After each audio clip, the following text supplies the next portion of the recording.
All right, we are back for another episode. How are you doing? Good evening. It is currently 11:56 p.m. And of course, today's date is the 29th of May 2025. Welcome to the live stream. Yes, sir. It is your boy Genesis. We are back for another one. This one is going to be about, well, a lot of issues, but precisely about Elon Musk and his farewell message to Doge and the Trump administration. He's done great work with the Department of Government Efficiency. A lot of people think so, and a lot of people don't think so too. So everybody has mixed feelings because he made a statement saying him and his team were most likely going to cut off $2 trillion. But of course, that didn't happen. But that was just a statement because he made that statement at Madison Square Garden when there was this massive rally for the commander in chief right now, the 45th and the 47th president of the United States. So everybody has been holding him, well, liberals have been holding him to that effect, to that sentence that he made saying, you know what, $2 trillion. But that didn't happen. Okay. So has he done a great job? Absolutely. The fact that the federal government is actually now saving money, figuring out that there was so much money being wasted on trans situation, on animal, whatever, so many situations that were found out about. It's all because of Doge. Okay. So as the Doge team done a great job, in my opinion, yes. Okay. But not everybody thinks so. Not everybody thinks so. But here goes Elon on his farewell message right here. Well, Elon Musk says his time in the federal government is over, announcing on X, quote, as my scheduled time as a special government employee comes to an end, I would like to thank President Trump for the opportunity to reduce wasteful spending. The Doge mission will only strengthen over time as it becomes a way of life throughout the government. Now, during Musk's time as the head of Doge, billions of dollars in government waste was slashed. Doge says that it's saved over $175 billion since the start of Trump's term. And according to the department, when that's broken down by individual taxpayers, it is well over $1,000 each. So where was that money going in the first place? Musk revealed that a few million went towards maintaining, for example, an underground limestone mine to process federal retirement paperwork. Watch. All the retirement paperwork is manual on paper. It's manually calculated, then written down on a piece of paper. Then it goes down a mine. And like, what do you mean a mine? Like, yeah, there's a limestone mine where we store all the retirement paperwork. And you look at a picture of this mine. We'll post some pictures afterwards. And this mine looks like something out of the 50s because it was started in 1955. So it looks like it's like a time warp. And as for the rest of those billions, here's a taste of some more wasteful spending uncovered by Musk and his team. $520 million for a consultant on the environment. It's called Environmental, Social, and Governance Investments in Africa. $25 million to promote biodiversity, conservation, and promote licit livelihoods by developing socially responsible behavior in the country of Colombia. Well, it's nice, $25 million to go into Colombia for something that nobody ever heard of. $10 million for Mozambique voluntary medical male circumcisions. $10 million for circumcisions in another country. $21 million for voter turnout in India. $20 million for fiscal federalism in Nepal. We're talking about hundreds of billions of dollars. I could, by the way, I could read this all day long. All day long.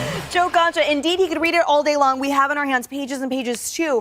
And at the end of the day, the uproar by the mainstream media that mischaracterized, that we were somehow taking away money from the mouths of babes, when really we were putting money back into American taxpayers, taking a chainsaw to the bureaucracy. That's why the media is as trusted as gas station sushi at this point.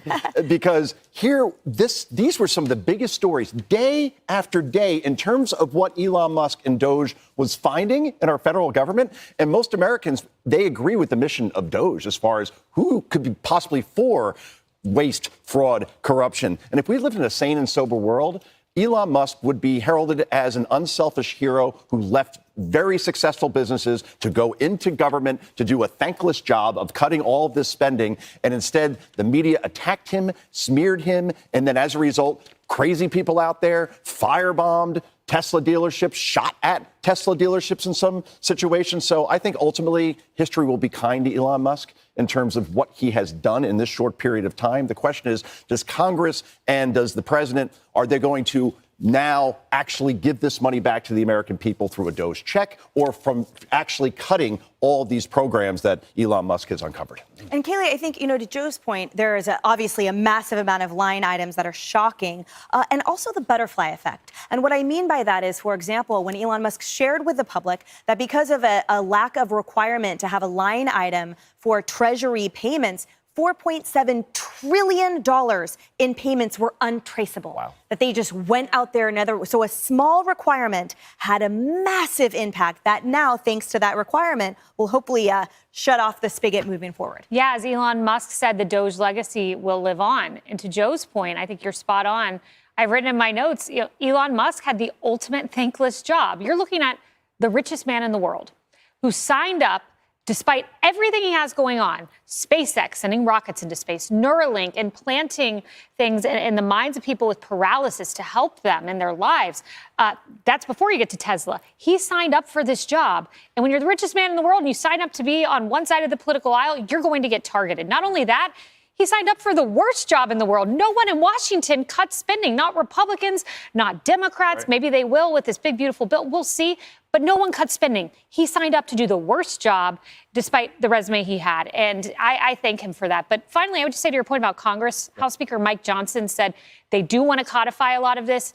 Don't want to get too nuanced, but it's discretionary spending, not mandatory. Right. Exactly. So it won't be in the big, beautiful bill, but they are going to get a rescission package from the White House. So Doge will live on, hopefully, legislatively as well. Which was my question and tee up to Jerry. So talk to us about the codification, because that will be the only way to cement the legacy for the American people of Elon. Well, and that's what's critical, right? You know how hard this job is when the most intelligent, accomplished human being in the country goes after it and can't get it done, right? Does not finish. I mean, his numbers are impressive, but we are a long way from wringing all the waste out of our government.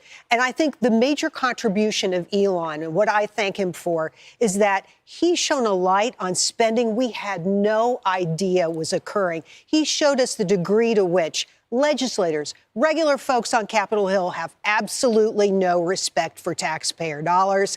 And that is the thing that sets me on fire.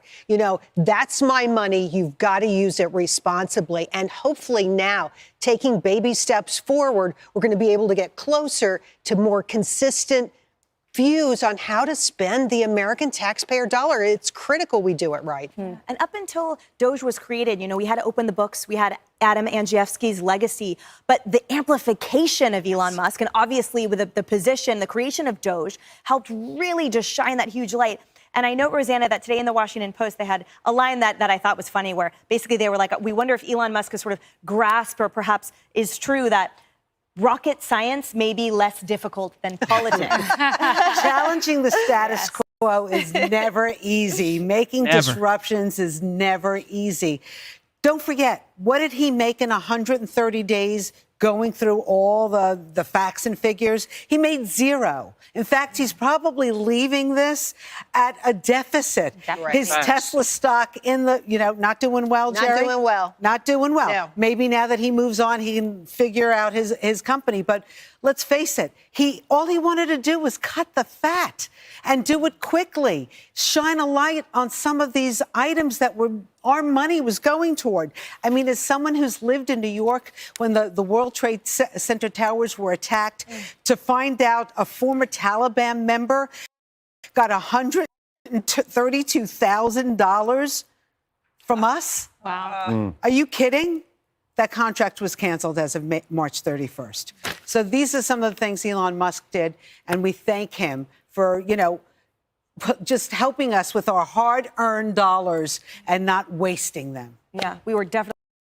Facts. Elon has done a great job. But, of course, a lot of people are going to say, well, he promised to cut off $2 trillion from wasteful spending in the government. Yep. Okay. But he did cut off a lot, hundreds of billions of dollars. So you got to give him his flowers. And he took a hit for it. Tesla was getting Greg Gutfeld along with Emily messed up. Campagno, Jessica Tarloff, Jesse Waters, The fact that people were getting angry and destroying Tesla product, going into Tesla dealerships, causing havoc. What? I don't know. Liberals. Okay. Now, are these paid people that were doing those things? I mean, who knows? This man was just trying to cut off wasteful spending in the government, and people were destroying his product. Wild. be buried in a hot dog bun. Dana Perino, The 5.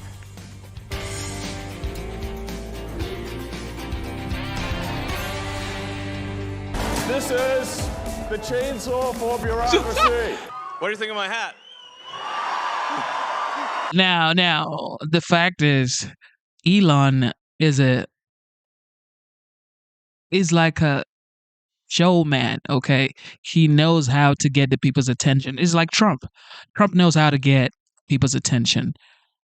Regardless of what you say about Elon, he's going to get your attention, okay? No matter what. I mean, look at what he has on his head with the chainsaw, all that stuff, tech support t-shirt. Trump was right about everything hat. He got America's attention, and now people are paying attention to it.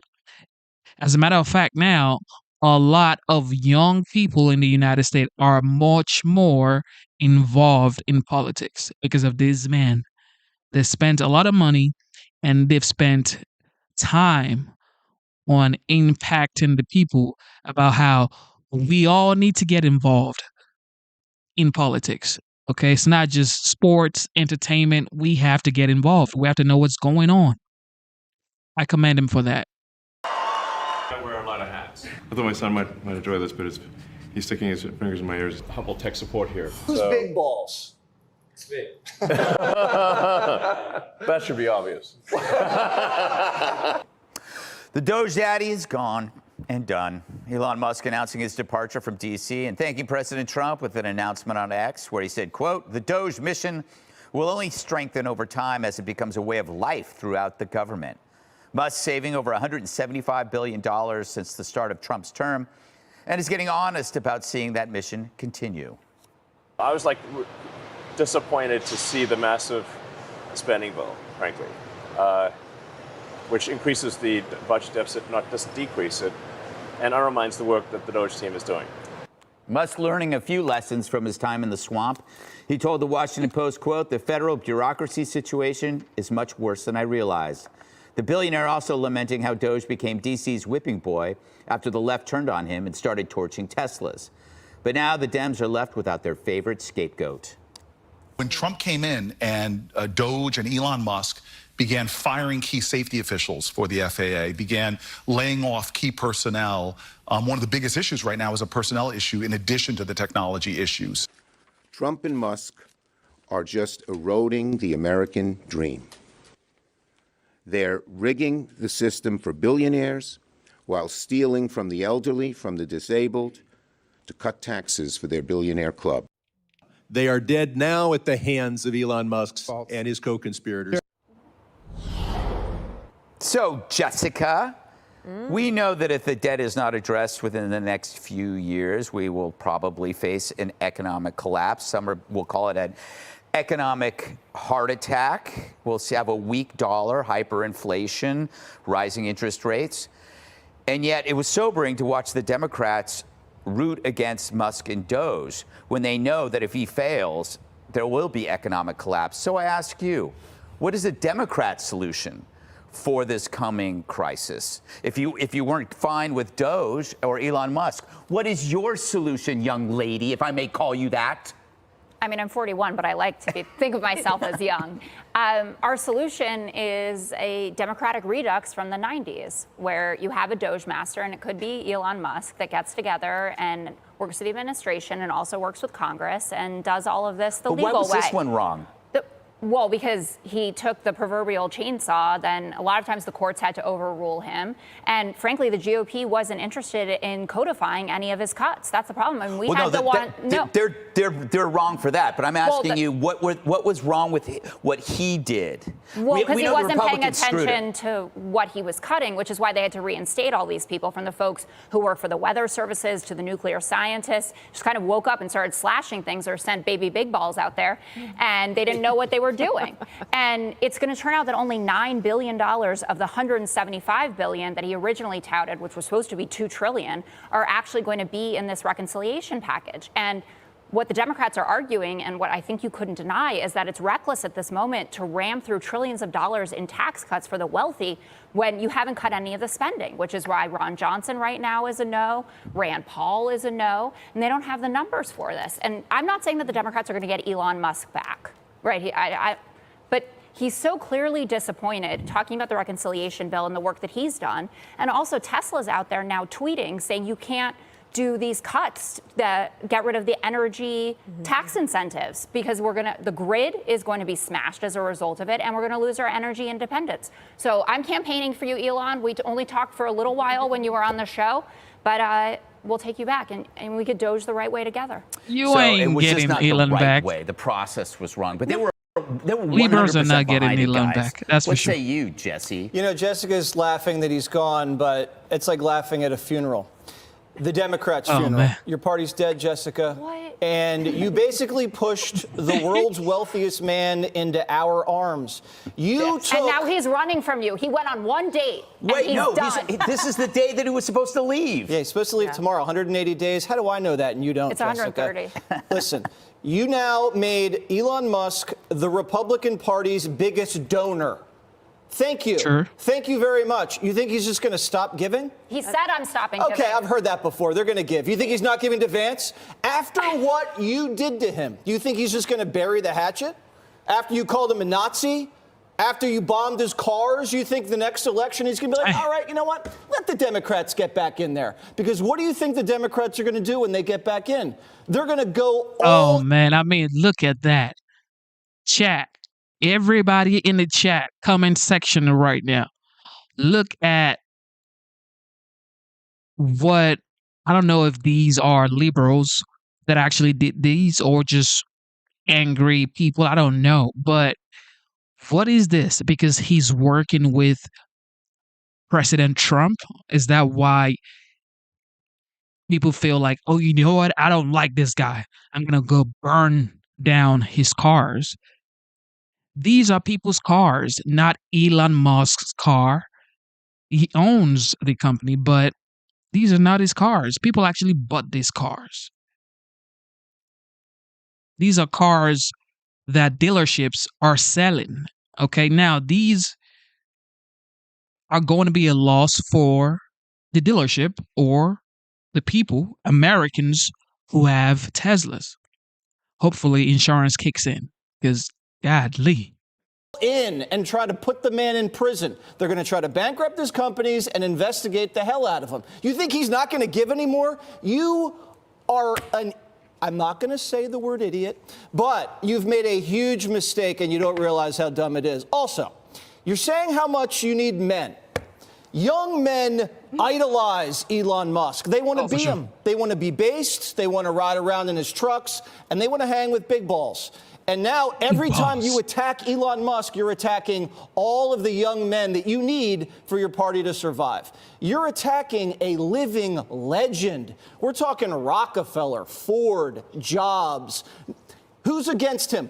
Booker? He's a footnote. Liz Warren? What has she ever done? This man's expanding civilization. He's cut spending. He's actually found fraud. Where? You've never found it, Jessica. And while he was doing that, he rescued astronauts that they then mocked while they praised Katy Perry. Yeah, he's. No one praised Katy Perry, to be clear. He's like. She didn't look great, that shot. He's juggling like heroic acts, and you guys are chirping at him for the silence. You had your chance. You didn't cut spending. You didn't find fraud. You made Kamala Harris the AI czar, Jessica. This is like you're upset because he set a $2 trillion goal and didn't hit it. Okay. He ended up with $9 billion. He did more than you did. He did more than anyone has ever That's done not true. in about 3 decades, Jessica. This is like a fan. Every NFL season. Just let someone else talk. No. Oh my God. You know what?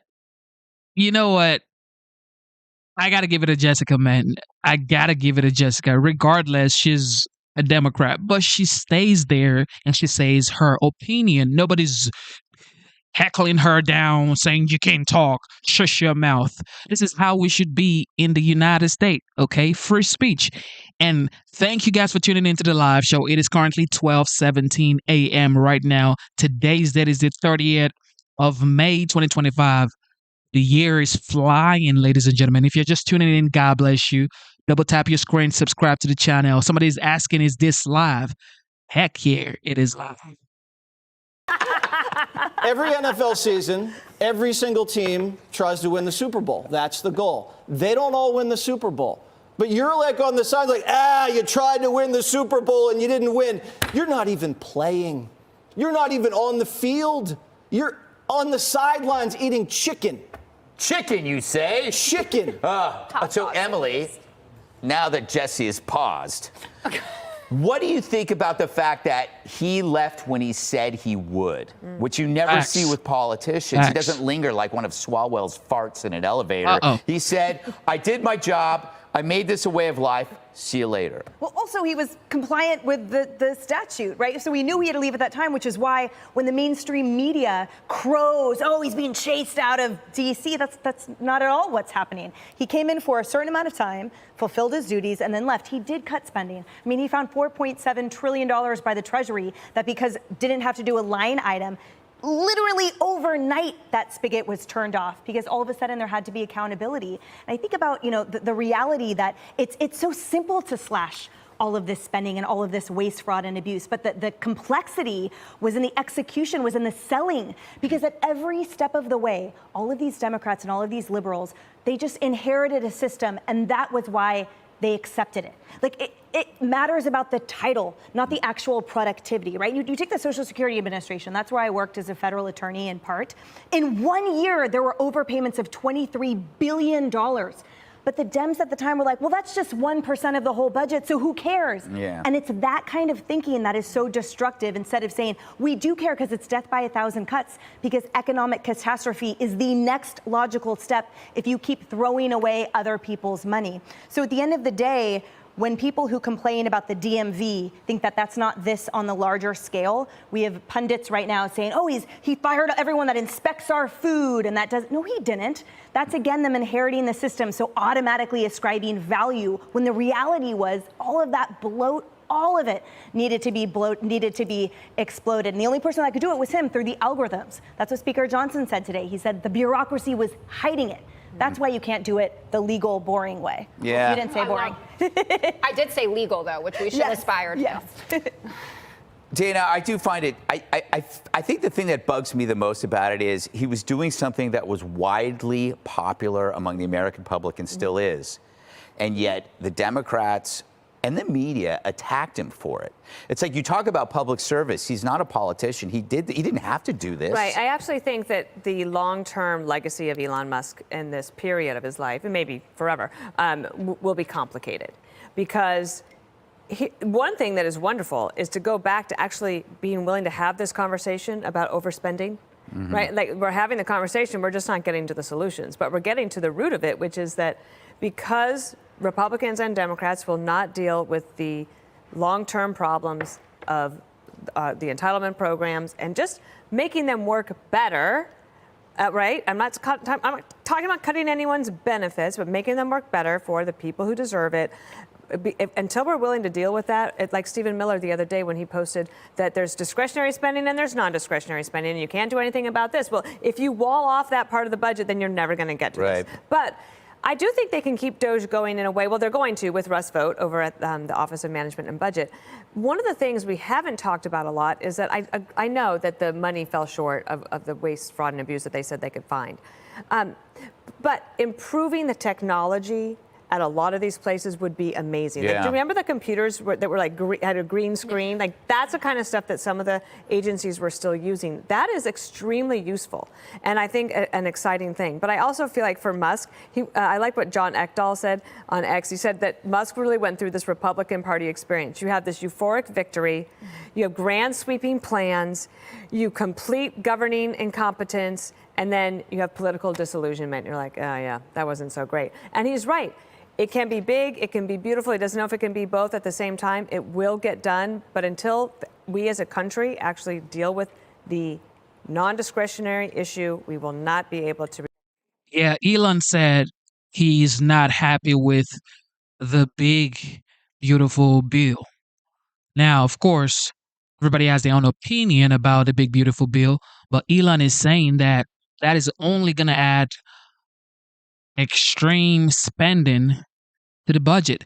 We were trying to decrease spending, and now you want to increase spending. So why did we do the Department of Government Efficiency in the first place? Okay, I get it. I get it. It's like everything is done is just for nothing. All right, that's how it feels. But look, man, this thing called politics is just it's hard. Okay, you think you're doing great job, and then all of a sudden it's like, oh shit, everything I just did over there was a waste. What in the world? That's how it feels.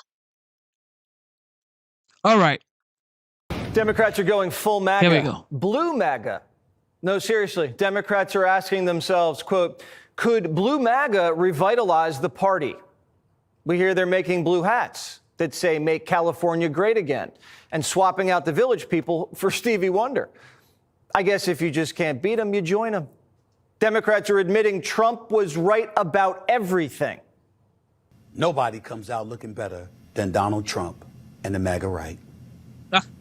Because the things that they were saying, the things that they were accusing the left of, the things that they were accusing legacy media of, whether it's true or not, they look right. They look like they were on point. Democrats have never admitted we were right about anything.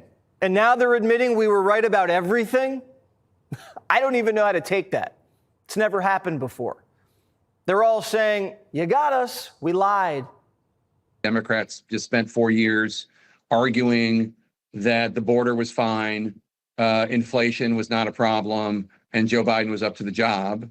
And I think that 4 years of that message was really harmful. I think there are. Why is Jake Tapper acting like he wasn't part of all of this stuff? Oh, Democrat was saying that Joe Biden was good to go. He was cognitively right. His mental acuity was great. You were the ones telling us Joe Biden was great to go.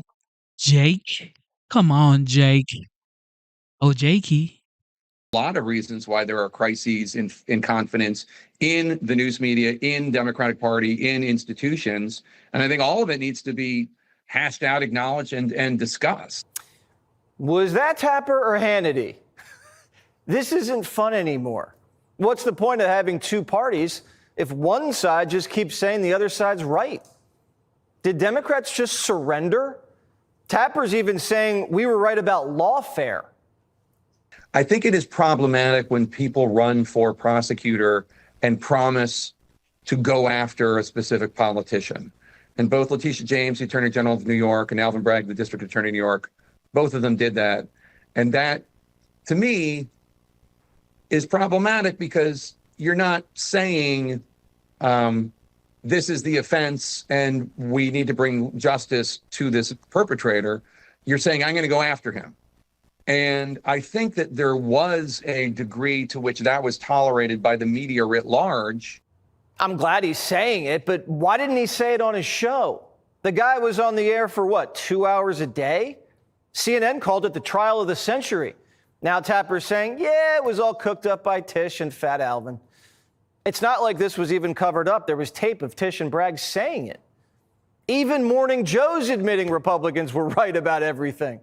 But they're taking credit for it. If you were a conservative at Harvard Law School, anytime you opened your mouth, you better have thought through it about 20 different times, because you were going to get crushed. Whereas, and here's the important point, now we talk about why the left may be adrift and at lost. The other side of that is the intellectual laziness that occurs every time you open your mouth and they all agree with you. Yeah. And you're part of groupthink. So you never have to defend your ideas. So when you go out and run a campaign and you think everybody's going to agree with you, it's just the opposite. Scarborough's like the bully who picks on a kid and then takes credit when the kid turns out to be a winner. Groupthink? Sounds like Morning Joe. They're not just glazing us, they're turning on each other. Democrats just did what Obama told them to. They whacked Biden, and Obama's aides ran Kamala's campaign. And now they're realizing the Messiah can't walk on water. Yeah, at this point, Obama cannot save the Democrat Party. They need a new leadership. The Obama era is done. Everybody knows that. I mean, he campaigned heavy for Kamala Harris. She still lost every swing state, so there's really nothing the Obamas could do for Democrat Party. They need someone else. They need someone who actually connects with the people. The whole race bait is like a race baiting politics. It's not going to work anymore. Oh, because I'm brown skinned, you should vote for it. Nobody cares, bro. Are you capable of doing your job? And American people felt that Donald Trump was the best choice for them in the last election. Okay? It's not because Kamala is brown skin, we're going to vote for it. Nobody cares if you're brown skin or what. Nobody cares. Okay? Are you capable of doing your job? And can you connect with the people? People are starting to complain, oh my God, the Obama people, they're running everything. Sometimes you get a sense that they think they know everything, they run the world, and in some cases, you can understand it because, well, they did win 2 presidential elections. But at a certain point, that class of folks has to start listening to the next generation coming up because they have ideas. They have ways of reaching out to the voters, to men, to the Obama coalition that they just don't have. They don't have the feel for it because they're not from that generation. He just called Barry a boomer. And Chuck Todd said Boomer Barry was the one who ran men out of the party. You spent 15 years essentially ignoring that vote. And in fact, not only ignoring it, interest groups going out of their way to marginalize that demographic group. And then you're shocked when that demographic group doesn't think the Democratic Party wants them to be members. Barack Obama accused the Republican Party of a war on women. You remember that? Romney had a binder full of women he was trying to hire, and they called him sexist. Mitt Romney was sexist. Every judge Obama appointed was a woman, which is fine. But after a while, come on. And then they went way overboard with Me Too. And race relations in the country hit an all-time low under Barack. Now Democrats are saying, maybe we should be nicer to Whitey. The white dudes for Harris hat didn't work. The DNC is trying to court guys who just want to get laid and have fun, remember? So they sent in Mayor Pete. What does Bearded Pete think they should be talking about? We should be talking about how, if Speaker Johnson got his way, it wouldn't be possible, not just for gay people to get married, but for straight people to get divorced, let alone like birth control or how he would want to regulate porn or whatever most people would have a problem with. Gay marriage, divorce, and porn. That's Pete's pitch to white guys. Hey guys, don't forget to wear a condom. Look who else they're sending out. I love young men. I love frat guys. And in that, I've realized, like, even the ones that identify as conservative are almost always pro-choice. They're almost always pro-gay marriage. You'd be surprised at the number of them who support a Black Lives Matter. Oh, yeah. Whenever I'm on campus, I see Black Lives Matter flags hanging from every fraternity house. Every one. And trans flags, too. The Democrats were better off with tampon.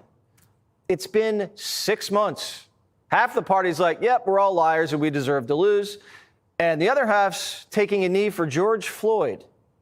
Jazzy Crockett and Acosta are dying to go to prison.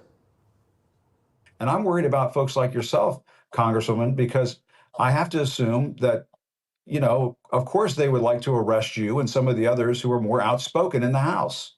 That's just me thinking that. No, you're absolutely right. It's sad that people are fearful and that they are looking at people like me and really scared because they know that there is a target on my back when you have the president of the United States who consistently drops my name and gets. Yeah, what's that all about? They all told us Trump had an enemies list. I'm still waiting for the first arrest. Who's Trump arrested besides bad hombres and the linebacker in Congress? Who? James Comey's making death threats, and he's on a book tour and on a beach. I'd actually like to see a little bit of retribution. Biden pardoned so many cronies, Trump probably has no one left to arrest. You're not going to believe who the Democrat power brokers want to nominate. Are you ready? Not Newsom, definitely not AOC, Rambo.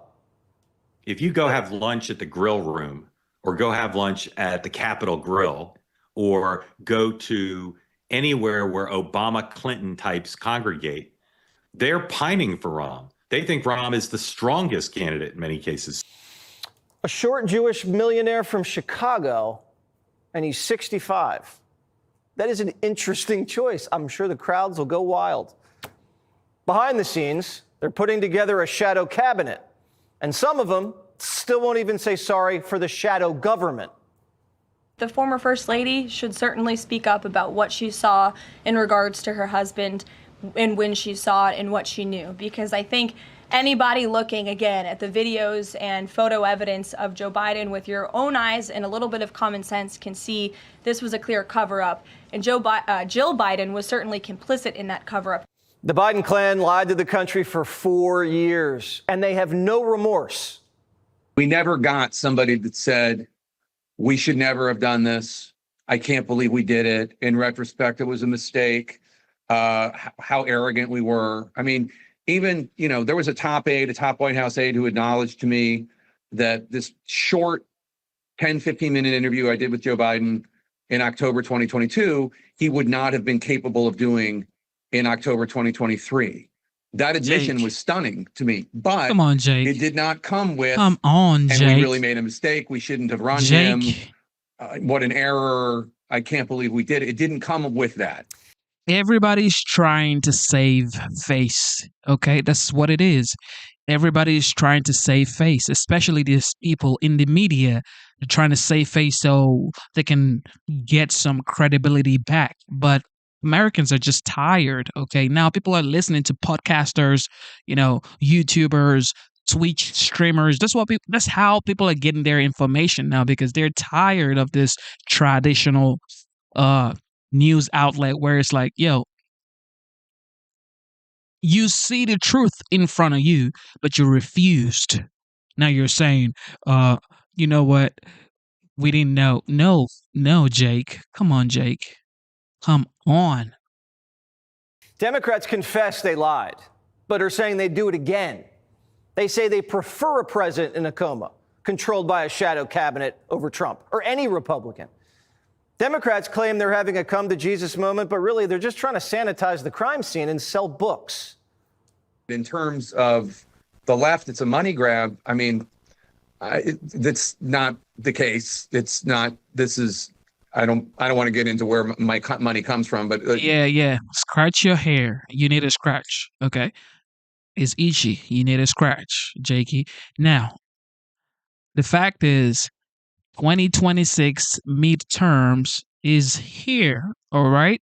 It's almost 2026. All of these people are trying to get their credibility back.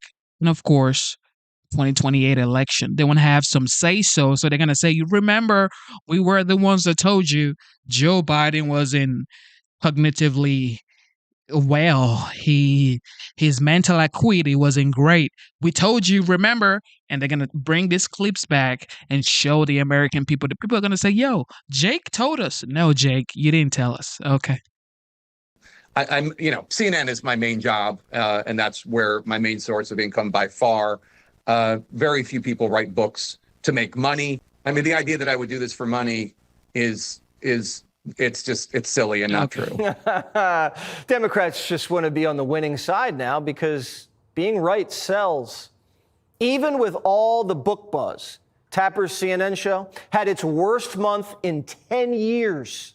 The man's in quicksand. The more he fights, the deeper he sinks.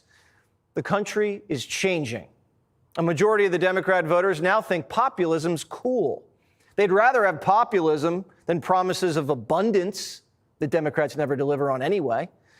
The country wants doers, people with common sense, and leaders who tell the truth, not people who lie to them and then write tell-alls to make a quick buck.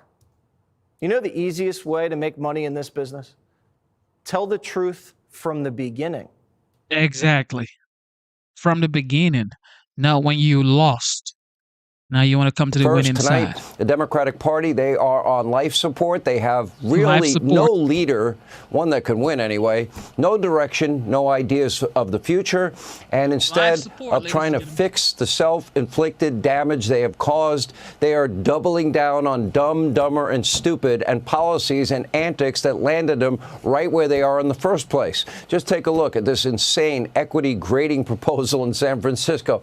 I don't know why I'm laughing. I should be crying because it's so wrong. We spend more per capita per student than any industrialized country with the worst results. I should cry. But anyway, now it was ultimately scrapped after facing widespread backlash.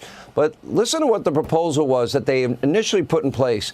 It was set to be tested by 70 teachers across 14 schools. Homework, weekly tests, late assignments, tardiness, and absences from class would no longer impact a student's grade. It would instead be based on a final exam, which you could retake and retake and retake multiple times. And as if that couldn't get any more ridiculous, it would allow students who score an 80 or above, you get an A. When I was in school, an 80 was like a low C. Anyway, and students who scored as low as 21% out of 100, they would get a passing D grade. If you got 40 out of 100, you'd get a C. And not to be outdone, Hawaii Governor Josh Green has now signed into law a new climate tax on tourists. By the way, I'm glad I've already been to Hawaii. No need to go back and pay it. Now, this is all in an effort to raise money to fund climate change mitigation. The new law will raise the tourist taxes on hotels in Hawaii to an astounding 11%.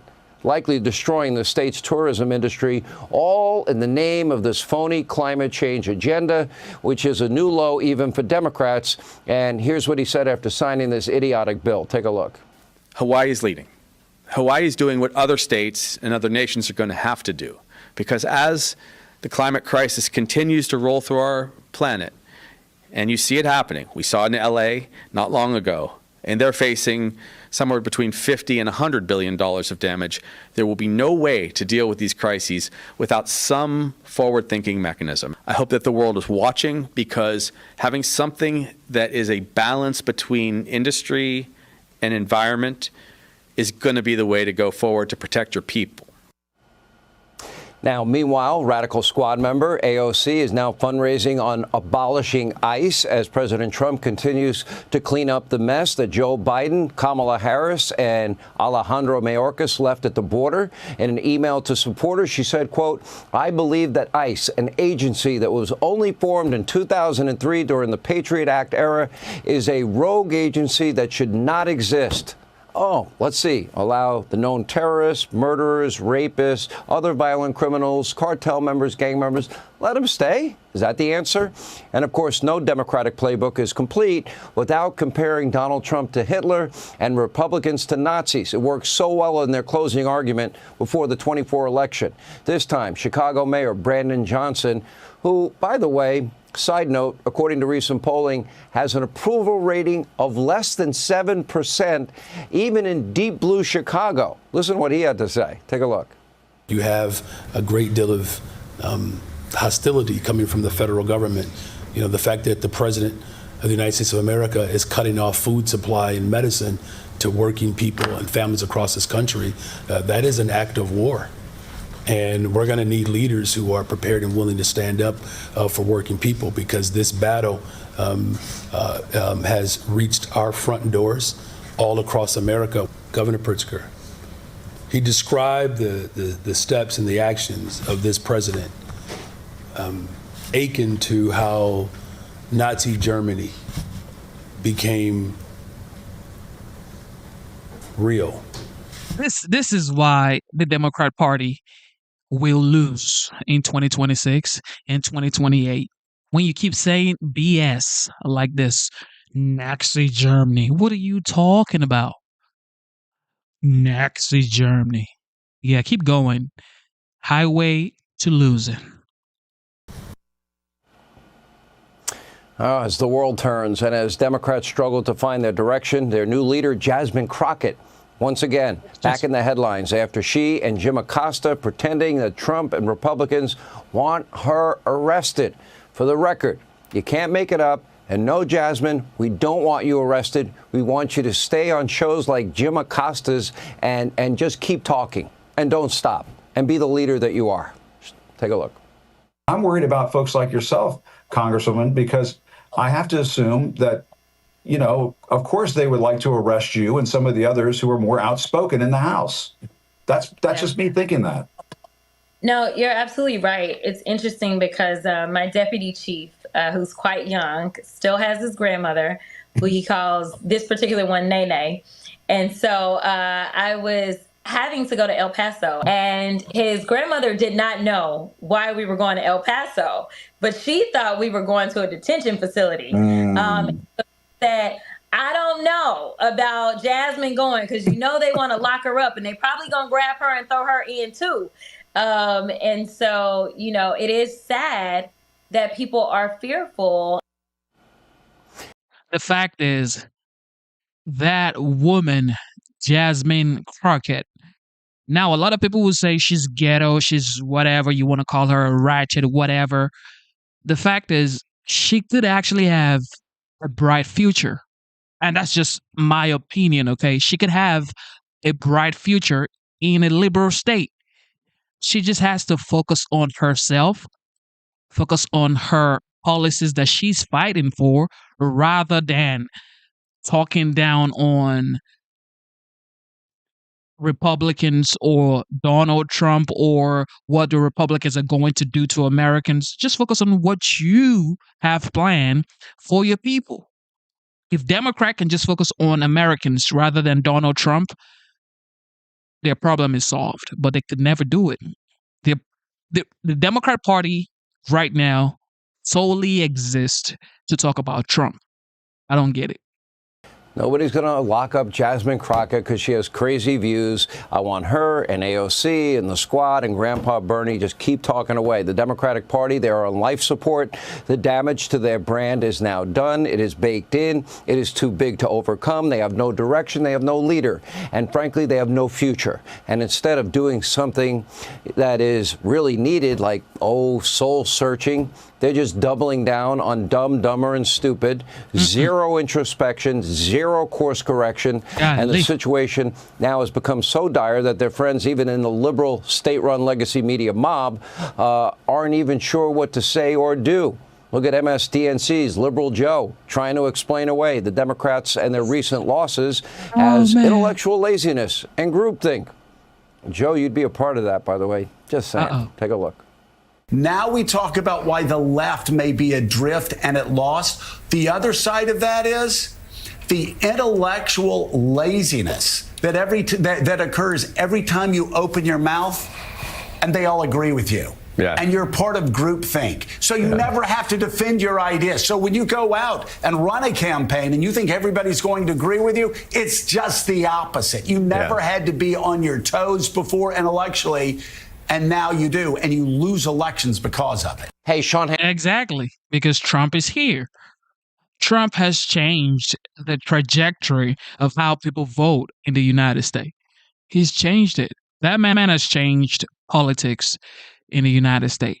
Like it or not, Trump has changed the whole landmark of politics in the United States.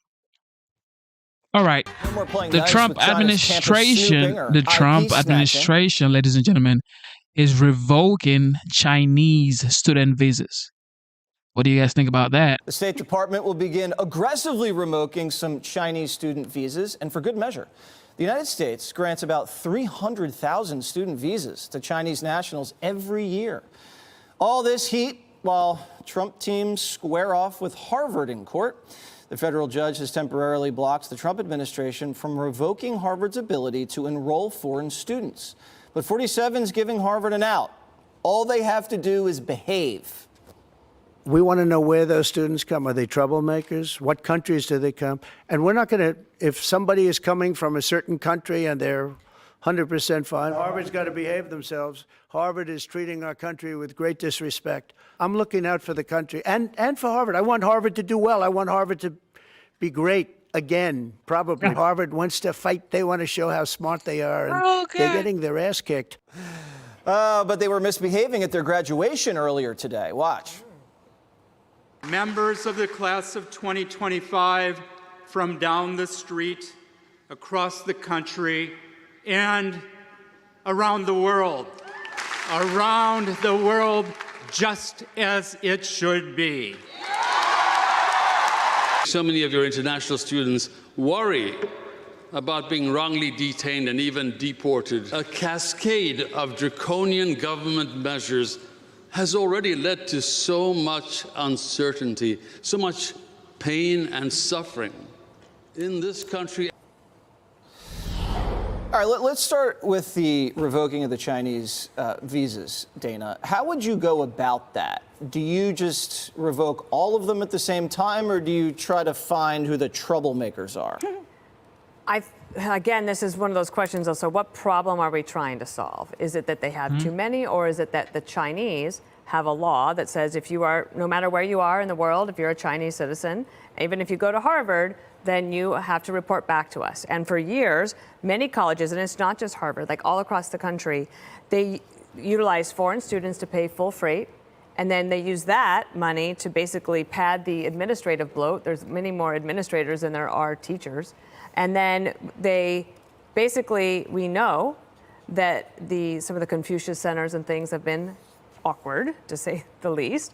And then research is stolen, not just from universities, but then you also have corporate espionage as well.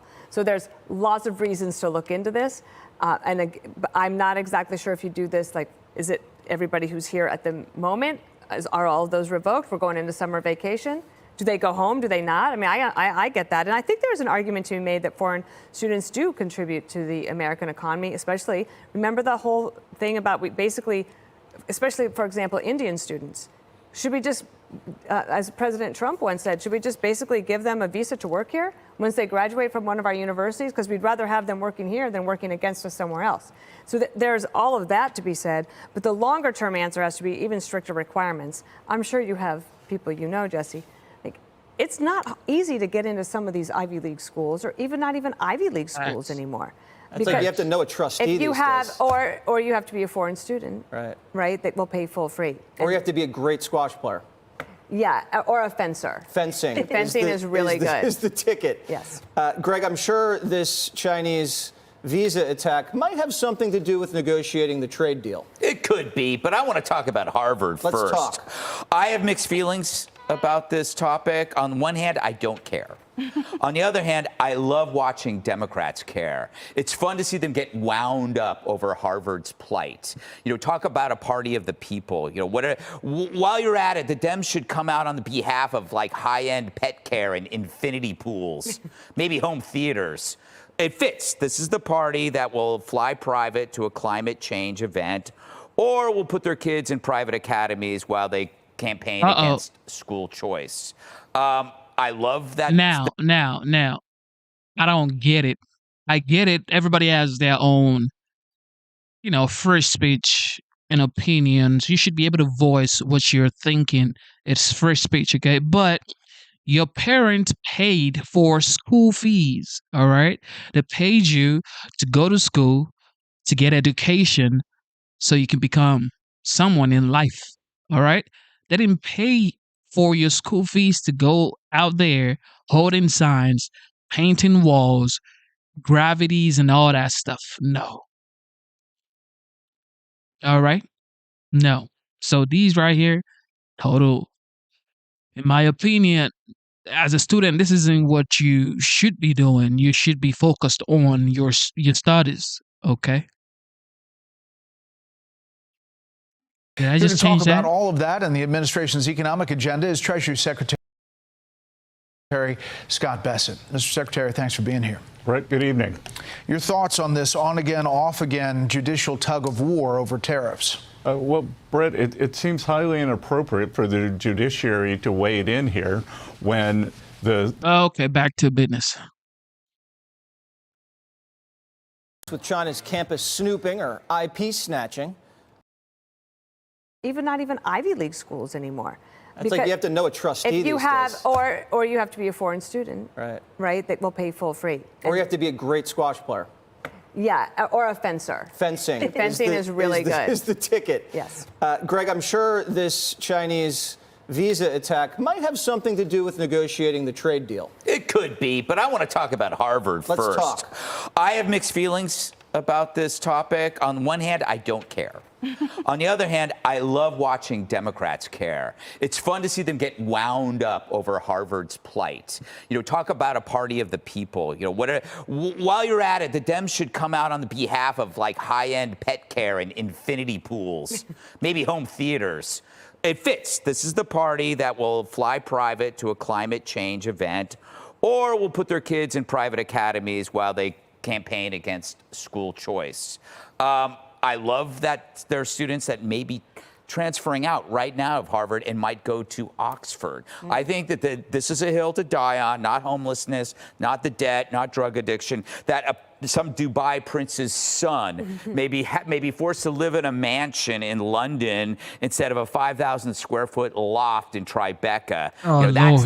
That's what I want to hear about. Now, the White House, I love this, wants to review social media of foreign students to check for anti-American sentiment or subversion.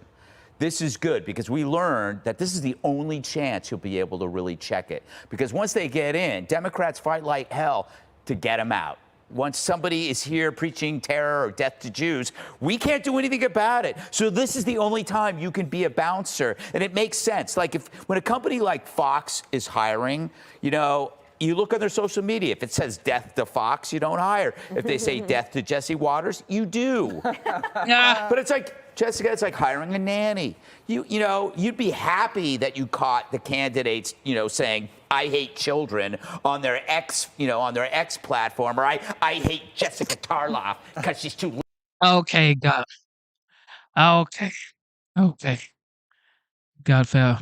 All right, Tom Holman. Oh, you've got this, Dana. ICE agents arresting an illegal immigrant accused of threatening to assassinate President Trump. Officials say he passed a note to ICE agents that said the following: "We are tired of this president messing with us Mexicans. We have done more for this country than you white people. You've been deporting my family, and I think it is time Donald J. Trump get what he has coming to him." End quote. Tom Homan, border czar from the White House. Tom, good morning to you, and thanks for coming back. So he's got a rap sheet. It's pretty long. He's 54 years old. He's entered the U.S. illegally at least 9 times. charged with a felony hit and run, criminal damage of property, disorderly conduct with a, quote, domestic abuse modifier. All right, so he was picked up in Wisconsin. What's the status of this case, Tom?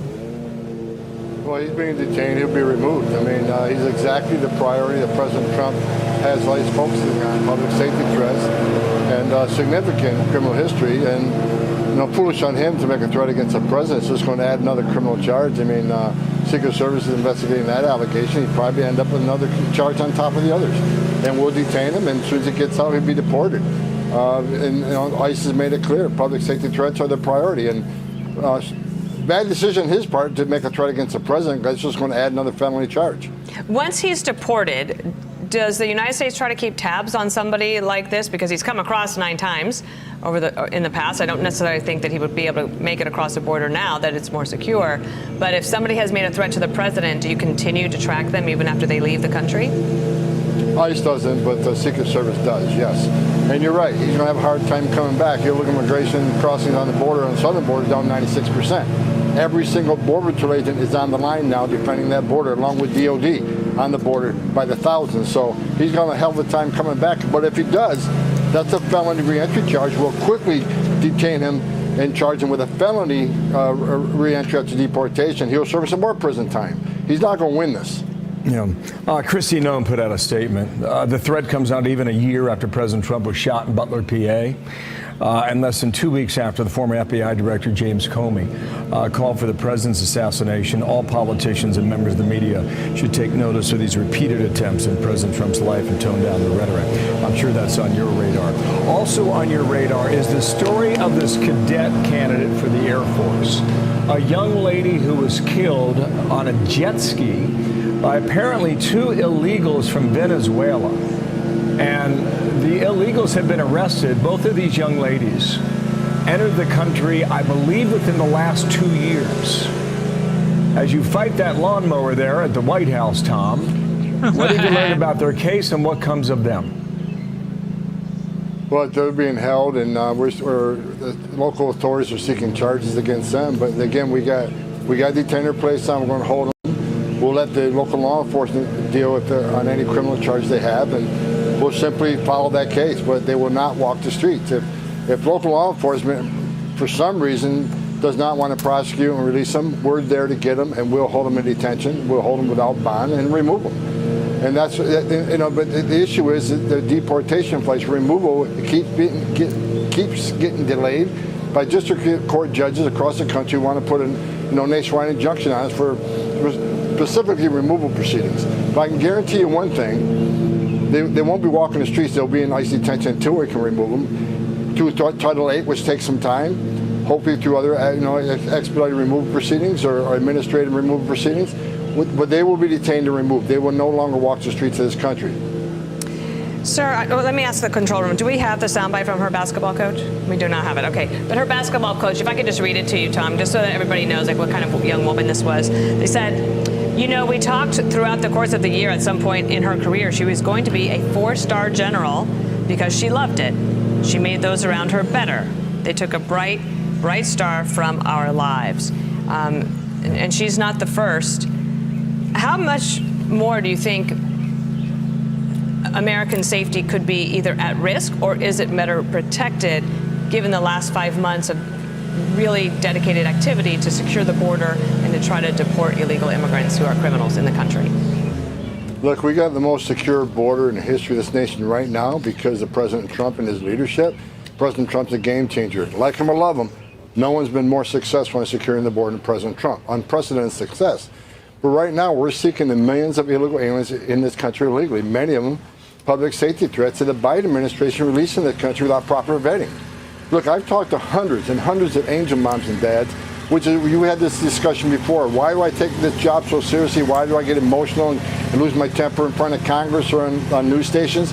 Because I'm sick and tired of meeting angel moms and dads who buried their children because they were killed by an illegal alien that shouldn't be here. Under Biden administration, we have proven that they released public safety threats into the community, knowing they were a public safety threat. Secretary Mayorkas stood on TV how many times saying everybody's property vetted before they're released, and we found out that wasn't true. Men and women of the Border Patrol had one instruction: process quick, release quick, because there's no overcrowding here. There's nothing to see, and there's no border issue. So these people are processed so quickly, they can't possibly run their criminal history. Plus we don't have access to criminal history of people from Venezuela and El Salvador and these other countries. So Secretary Mayorkas lied to the American people, the Biden administration lied to American people, and we're trying to fix the problem. There are a lot of public safety threats in this country. 600,000, an estimate right now, 600,000 illegal aliens with criminal convictions walking the streets of this country. That's why we need this big, beautiful bill passed, so we can put the resources out there in the streets to take these people off the streets and deport them to this country just as soon as we can. On that bill, there's a major piece of immigration in that bill that we can get into another time. But just one last question. Quick one, but it's important. It's been reported last week there was this heated discussion between Kristi Noem and Stephen Miller and members of the Department of Homeland Security. They're pushing for 3,000 immigrants to be found every day, which would compute to about 90,000 per month. Can you confirm that that's the objective stated goal today, Tom? Yes, we're asking for an increase. Look, you and I have talked many times, Bill. I always say the numbers are good, but I'm not satisfied. I haven't been satisfied all year long because what I just said, we got 600,000 criminals walking the streets of this country we need to get. So, yeah, we increase the number of teams. We're going to have over 1,000 teams on the street. We're putting more targeting in this. We got to increase these arrests and removals. These are public safety threats, and we want to keep President Trump's promise to the American people that we're going to remove these public safety threats and national security threats as soon as we can, which means we got to amp up. We got to speed up the process of finding these people, arresting these people, and removing them. So yes, we are increasing the teams in the field tenfold. We're also going to increase worksite enforcement operations because in sanctuary cities, we can't get the bad guy in the jail, which means we got to put more resources in the neighborhoods. And we can't get him at the home, then we'll get him at the worksite. But it's game on. We're going to increase this operation tenfold. Well, if you're looking for a job, I can tell you the Border Patrol, you can hear what the Border Czar is talking about. Definitely, they need more people working for the Border Patrol. So if you're looking for a job, you want to serve your country, I think you should go work for the Border Patrol. It may be rewarding if it's something you might want to think about. Check it out. Here, absolutely. All right, to be continued. Tom Homan. Tom Homan, thank you. All right. Welcome FBI back to Director the FBI Academy at spoke with Quantico, Brett Virginia. Baer. Joining us Check this again, FBI Director Kash Patel. You were recently up on Capitol Hill answering questions. When should we expect this FY25 spend plan for the FBI? Have you seen it? Have you reviewed it? When will we get it? I'll get you an answer, ma'am. I don't have a timeline on that. It was due last week by law. I understand. And your answer is you just understand. You're not going to follow the law? My answer is that I am following the law, and I'm working with my interagency partners to do this. It is budget season. Yeah. And should you have laid out a budget by then to Congress? Because everybody is looking to how much you're going to spend and how much they're going to take from perhaps you to make this all work. Do I have a budget at the FBI? Sure, of course I do. But the Office of Management Budget at the White House sets the budget for the United States government. And so if they have a budget which we agree with, they need to roll that out. And they're doing so on their own timeline and working with Congress on that. What I'm telling the American people is that we will be stewards of the taxpayer dollars no matter what budget we are given and focus on these priorities: crushing violent crime, defending the homeland, and fierce organizational accountability. And we'll make it happen. We're not the guys running around on private jets. And somebody maybe in Congress should ask for how many flights on a private jet Director Comey took, or my predecessor Director Wray took, and how many personal trips they took. I know they want to take pot shots at me, but I've been working nonstop on this job, including pretty much every single weekend. And somebody should ask the tens of millions of dollars that were wasted on personal junkets by prior FBI directors before lecturing me on a budget for the Federal Bureau of Investigation. But you have a good sense from the White House what it looks like, and are you going to be able to operate in that parameter? I am. We are in a very good position. When do you want everyone out of the Hoover building? You say you want to move out of that building. Where would the new headquarters be? I can tell you that we are in the process of moving out. We've just worked out the final logistics to begin that process, and we are actually in line with keeping the American taxpayer dollars on mission, shuttering about 6 different offices the FBI has in the D.C. area, and we're moving to our new location within the D.C. area, and that process has already started. Which is where? Maryland? We're staying in Washington, D.C., right next to our partners at the Department of Justice, and we're getting out of the Hoover building. I have cargo nets holding up the cement structures of the exterior of the Hoover building because it catches falling cement and prevents it from hitting someone in the head. I'm not making that up. Why no one in the past decided to address that standard or lack of standard and make that building unsafe is beyond me, but we're addressing it. So you're going to leave that building and then go to another building next to Homeland Security? Next to the Department of Justice. Justice, got it. Because we have to, this is a great point that I think people overlook. We are a component of the Department of Justice. Moving us an hour and a half outside of town. Every morning, do you know what me and the deputy do? We walk across the street to brief the Attorney General, the Deputy Attorney General, and the PAYDAG on the most pressing matters of the day. If we leave, how are we going to do that on a daily basis? What's the thing that keeps you up at night? The CCP, for a whole host of reasons we haven't even talked about, their cyber espionage campaign, what they're doing undersea, what Russia's doing overhead in terms of space, and their cyber intrusion capabilities like Salt Typhoon. They have made wildly successful penetrations into our telecommunications infrastructure. And what they do is they suck up our information, Brett, and this is what keeps me up at night. They're playing the long game. The fentanyl production by the CCP, I firmly believe, is their way of killing tens of thousands of military-aged men and women in the United States of America. They are wiping out generations of Americans that could come here and be an FBI agent. All right, so let's just talk to the future here. How do you see this? The job, is it different than you thought it was coming in? How do you look at it big picture? Look, there's 2 ways I look at it. One, you're talking to a first-generation Indian kid whose parents fled genocide, and their son's now the director of the FBI. Only in America. Literally only in America. So I wanted to inspire people to come to places like this and train with us and serve this country. The other thing that I want people to take away from that is there is no job on God's green earth that prepares you to lead an agency or department. There isn't. Anyone who tells you otherwise is flat out lying or being politically preposterous. And I learn every single day. I learn from the leadership team. I have folks in there around my table every morning who come from so many different walks of life, people I disagree with on a daily basis. And I'm so glad that they're in that room because they are the ones helping me make these decisions. What we won't stand for is people turning around on social media and attacking folks who are doing the job. We will stand up for them. We will also out anyone who violates their oath of office at the FBI, intel analyst, agents, support staff, whatever. We already have. And every time we do, Brett, this is the thing media doesn't pick up on. We announce it, but we don't take a victory lap. It's all out there. Dozens of people have been dealt with for politicizing the FBI, for weaponizing it. Everything from Hunter Biden's laptop to January 6th to Neil Team 6 and everything else has been dealt with. And we keep going. Director Patel, we appreciate the time. We're going to... I mean, this guy, he just became the FBI director, 4 months ago? Give him some time, man. Give him some time. Give him some time. I know everybody wants to know what's on the Epstein files and all that stuff, but give him some time. These things take time. All right, Don Bongino. All right, the FBI is now re-examining high-interest cases that went unsolved in the Biden era. That includes the 2021 D.C. pipe bombings, the 2022 leak of the Supreme Court's Dobbs decision, and the cocaine that was found in the White House in 2023. Here to discuss this and more is FBI Deputy Director Dan Bongino. Dan. I mean, the fact that coke was found in the White House under President Joe Biden. Oh my goodness. I don't know what liberals are thinking.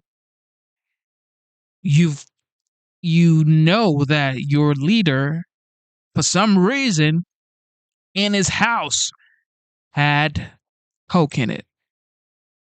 And nobody's saying anything about it. Okay. Great to see you on the couch again. Yeah, welcome back to Fox. Absolutely. Good to see you in person. So many good memories. Great to see all of you. First off, before we get into specifics, what did you think the job was going to be like? What is it like? You know, the biggest lifestyle change for me has been family-wise. I mean, we already went through this with my time in the Secret Service. But, you know, when the president called and asked if I would take the job, you know, you can't tell your audience for years, go out and do stuff, talk is cheap. And then when the opportunity comes to do stuff, I didn't mean me, you know, I meant you. It's kind of you're a fraud. I mean, you don't sound like a fraud, you are one. So it was a lot. It's been tough on the family. People ask me all the time, you know, do you like it? I say, no, I don't. But the president asked me to do this to like it. You know, nobody likes going into an organization like that and having to change things and make big, bold changes. But, you know, I was at one of our facilities yesterday down in Winchester, and a woman who worked there, very nice, said, you know, I used to watch your show. I miss you. I said, you know, I miss me, too.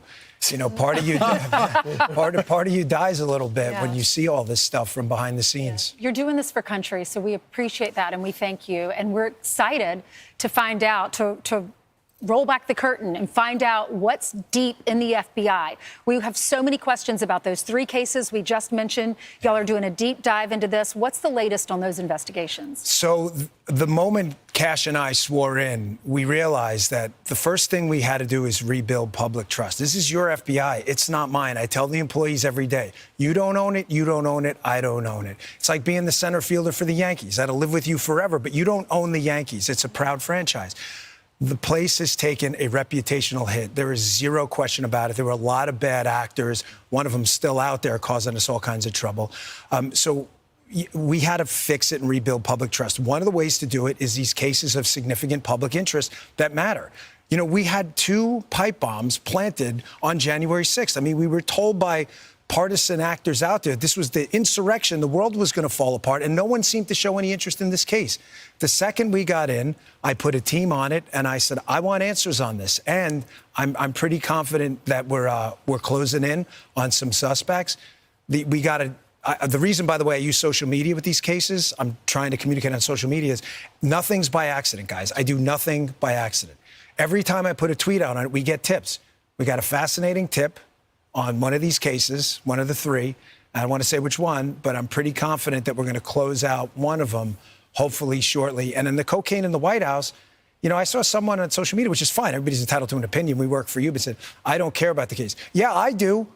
I was a Secret Service agent. A potentially hazardous material made its way into the White House. Nobody seems to know how it got there, and nobody seemed to investigate it fully. Like, you know, what planet do we live on where that's not of public interest? So you're faced with this interesting thing. I've known you since I was a kid, and I know your instinct is to swing back, but you promised that you weren't going to do that. You promised that you were going to get rid of the partisanship, and you were going to go back to being a law enforcement officer. Yeah. You went in there, and there were some cases that were closed or still open that a lot of the public felt a little sketchy about. The first assassination attempt against President Donald Trump. It's like, is he really the guy? What happened with Epstein? Can you say with confidence, as a lot of public, you used to be their guy when it comes to podcasts, appearing on Fox News, but now as a law enforcement officer, can you say we have all the information? Well, I'm never going to say we have all of it. And people ask me all the time, are these cases closed? And whether they're closed administratively is irrelevant. If new tips come in, we're absolutely going to follow them. And that's why I always put out, if you have additional information, please let us know. Those 2 cases obviously are of significant public interest. I'm just telling you what we see in the file. I just want to be crystal clear on this. I am not asking anyone to believe me. I'm telling you what's there and what isn't. Right.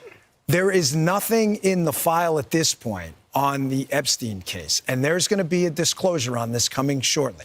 We are working through there is video. That is something the public does not. There's video of him killing himself. No, not the actual act, but the entire MCC Bay, there was only one camera. There's video that when you look at the video, and we will release, that's what's taken a while on this, we are working on cleaning it up to make sure you have an enhanced, and we're going to give the original so you don't think there were any shenanigans. You're going to see there's no one there but him. Right. There's just nobody there. So I say to people all the time, if you have a tip, let us know. But there's no DNA, there's no audio, there's no fingerprints, there's no suspects, there's no accomplices, there's no tips, there is nothing. If you have it, I'm happy to see it. There's video clear as day. He's the only person in there and the only person coming out. You can see it. So there's 3 cases that you're looking at, the 2 D.C. pipe bombings, the Supreme Court leak on the Dobbs decision, and the cocaine in the White House. You say one of them, within a day or two, we're going to have a major break? Well, we got a good tip this morning. We're going to run it out. We're not going to be able to make that public, obviously, right away, because we have to make sure. And, we have to go all the proper steps. What I don't want to do ever, and I've said this before, it's not an excuse. I can't say to the public enough. I put it in my tweets all the time. I'm not asking you to trust me. Nothing drives me crazy when people go, they're asking us to trust a plan. I am absolutely not. Read my tweets. I don't want you to trust me. I don't. I'd be nice. You'll have evidence. All I care about is results. So let's talk about what the president wants. He clearly wants a result. When he told Brett Baer on the assassination attempt, he's got questions on the first one. Watch. There's a lot of frustration that we still don't know about that shooter in Butler. And we don't know about his communications. Will we get transparency? I thought it was strange. The one guy had 18 cell phones. Okay. I have a lot of cell phones, but I have like 2. I call that a lot.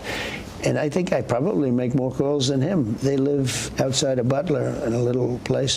Where do they get this lawyer that would represent IBM and would represent ExxonMobil? But you're the president. Can't you find out? No, Secret Service. They tell me it's fine. But it's a little hard to believe, to be honest with you, okay? It's a little bit hard to believe as I get that throbbing feeling. So, Dan, the question is that a lot of people have wondered is, did this kid have help? He could not have pulled it off by himself. Was it a foreign actor? Did someone... One thing I gotta say is, this is my opinion, okay? Whatever you guys want to take out of this, take out of this. This is the greatest nation on the face of the earth. This is the most powerful country on earth. So when highest powers, highest offices in the land are saying that, oh, we're still, I don't know, man. I just don't know. I feel like maybe everything is clear as day, but, you don't want to rattle the people. So, you sort of kind of like give it to them little by little. But this is America. Never forget, this is America. This is a powerful country when it comes to intelligence, okay? America has information that I don't think any country has, okay? This is the greatest country on the face of the earth. So, I don't know. It's looking like a movie to me, though. Providing with the weapons where there's chatter online. Well, let's be clear here. There are 2 separate parallel tracks here. Foreign actors targeting people in the United States. And it's not just the president, it's others. That is a very real track. The question is, do they intersect? The case file now, which, by the way, we are going to make another public release on this coming up. We're just kind of finishing up the product now to make sure it's tight and put together. You're going to see a lot of what you've heard about online does not exist in the case file. I'm not telling you information may not surface later. We do the PDB, the President's Daily Brief. We get the same brief, me and Cash, every morning. We have warned people out, telling them if there's something there we want to find. They have shaken every tree on this. You mean you talked to his classmates, you talked to his family, you've talked to everyone, because they burned the body, cremated, and they cleaned the whole house out. Yeah, and here's the thing. There are, like with the Epstein case, for example, we have a number of significantly odd abnormalities that would make a normal person go, huh? What? Mm-hmm. If Lawrence is near his bank at 4 o'clock and the bank gets robbed, but we know Lawrence reported to work afterwards and has an alibi, the fact that the bank was robbed, it's a fact that Lawrence was there, but it's not evidence that Lawrence committed the crime. Mm-hmm. Things, really, really bad things happened in this case. But when you see the report we're going to release, you'll see that not everything you've been told is true. But the president is not wrong at all. I mean, he was shot in the head. Yep. He was shot in the head, got up and screaming, fight, fight. Of course he's going to want answers, but that's our responsibility. And nothing's ever closed, though. If new evidence surfaces, we'll be sure to get it out. There were just things that were strange. The slope roof thing, you know, the guy was on his bicycle roaming around, never caught, never seen. Let's talk about something that's been in the news this morning, and that is Kash Patel talking about how when James Comey was on the beach and he posted that social media, 8647, he claims that he just happened to walk up along the beach and they saw the shells, he and his wife, and he put it on social media, says he thought it was innocent. He was the director of the FBI, but thought it was innocent. He knows what 86 means. Then Kash Patel said, now we have all these copycats, and now y'all are having to pull resources from all these serious crimes, terrorists, gang-related individuals, drug traffickers, and people who are abusing children. You're pulling them off to go research these copycats because we can't afford another assassination attempt. I got to tell you, of all the things that have surprised me in the close to now 3 months I've been here is the depravity of Jim Comey. This man is a disgrace to the badge, the FBI, and the country. What he's doing right now, one, going out to me and taking shots at Kash. Kash doesn't belong. Kash was the chief of staff at the Department of. Kash is a patriot. Kash has served in numerous high-level roles, taking personal shots while you're on the beach, implying a threat towards the president, and blaming your wife about it. And let me just add about James Comey, you know, Saint Comey, who walks around there moralizing to everyone how wonderful of a human being he is. What you said is absolutely accurate. We have wasted countless man hours now running out tips to our tip line about people putting 8647 because of Jim Comey, because he cannot control himself and his emotions. He is a child. He is a big child. And let me tell you one more thing. Jim Comey, who wants you to believe. Jim Comey taking a shot at the president. Oh, look at me. I'm such a victim. The president's going after me. He's making a ton of money on this book. The only person that got prosecuted was the president. Jim Comey, we're finding stuff even now. Wait till you read the stuff that's coming out. Does he still have loyalists in the building? Because when I hear the FBI director saying, you guys are finding boxes that are hidden, okay, how does that happen in the Bureau? Well, we were there a couple of weeks, and luckily there were a lot of people up there who grabbed us by the arm the minute we came in and said, thank you for being here. You know, we need to talk. There are people there who are really horrified at what happened. And there was a room, and we found stuff, a lot of stuff. A hidden room? I wouldn't call it hidden, but hidden from us at least, and not mentioned to us. And then we found stuff in there, and a lot of it's from the Comey era, and we are working our damnedest right now to declassify. And just so you know, because I get the public, I totally understand people saying, well, do it now. The process is not all the information is ours to declassify. Some is other intelligence agencies. It's not, we literally can't do it. Once that gets done and that gets out there, and you read some of the stuff we found that, by the way, was not processed through the normal procedure, digitizing it, putting in FBI records, we found it in bags hiding under Jim Comey's FBI. Quickly, you're going to be stunned. The shells on the beach. Can you not talk to social media and say, y'all take this down? If you see anyone posting this, take it down. It's a threat to the president's life. Second thing, can you arrest people that post these like Comey? We make arrest decisions based on an interaction with the Department of Justice. We're the FBI, Federal Bureau of Investigation, not prosecution. The problem is a lot of these cases haven't been a Secret Service agent, is you're going to prove intent. And here's what you don't want. You say you arrest him, and he goes, there's not a magistrate that's going to, and the guy walks out of court doing a victory lap. You got to build the right case. You have to build a case. You need to build probable cause. I don't want to do what the left did, which is jump the gun. I mean, then you have a situation like the prior deputy director, prior to abate, Andrew McCabe, who goes back, you know, files a lawsuit. You know, this guy was engaged in one of the biggest scandals in American history. He got $200,000, I believe, and his pension. You have to do this the right way. What about social media? And he also got a network contract, so he's an expert commenting on you. Yeah, they're what all is that victims. like? Well, listen, as Lawrence said before, it's difficult for me to not be able to respond like I used to, but there'll be a day. There'll be a day. I'll be back one day, and I'm going to be sure to answer all that stuff. But that's not my job now. My job now is to put aside my partisan interests and to responsibly handle the deputy director of the FBI position. You got to remember, Brian, nothing that gets to our desk, me or Kash, is a 5 or a 6 problem. Everything's a 10. If it's a 9, someone else fixed it. We didn't even get a chance to talk about the laptop that the FBI held on to make sure it wasn't a factor in the election. Well, that's another thing I wanted to address. You know, we can't publicly talk about HR matters. We just can't. You know, it's illegal. Yeah, it's you can't do it. But anyone out there who thinks we have not taken appropriate action against political actors, they're just making that up. We can't go out and advertise this stuff, but if you think we're allowing partisanship to infiltrate the FBI and just let all that bad stuff happen, you're really just making, I don't know why you're doing it. Maybe you're trying to break up, divorce us from the people and breed mistrust.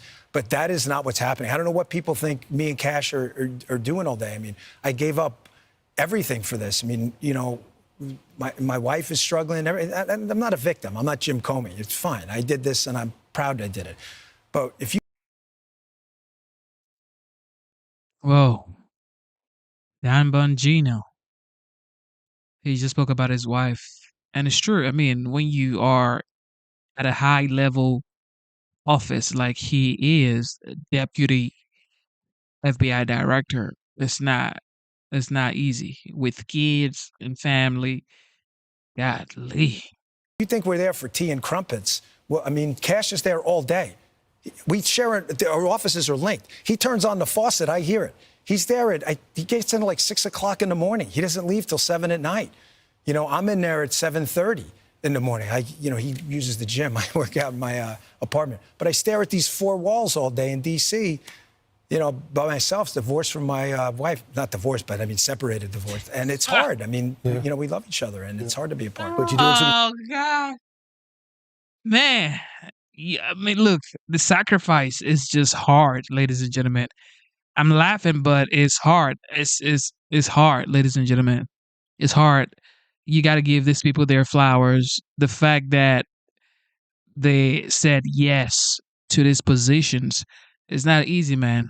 It's not easy at all. Great work. You're straightening out the FBI. You're moving buildings. There's a lot of change. Again, one more thing. I'm not asking anyone to trust me. Trust is for fools.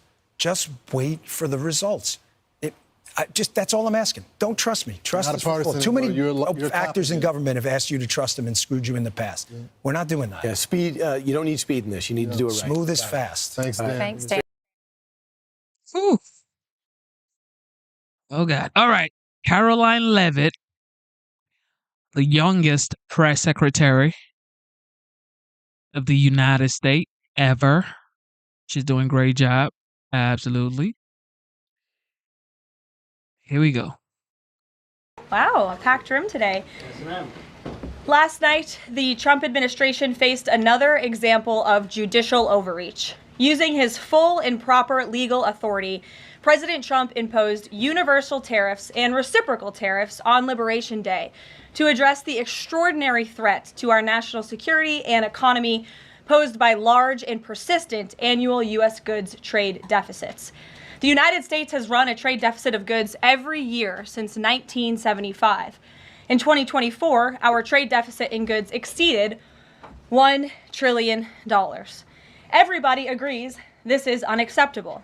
President Trump is delivering on his promise to fix this problem, and he has taken a long overdue and much needed bold stance for American workers after decades of our manufacturing base being hollowed out. The president's rationale for imposing these powerful tariffs was legally sound and grounded in common sense.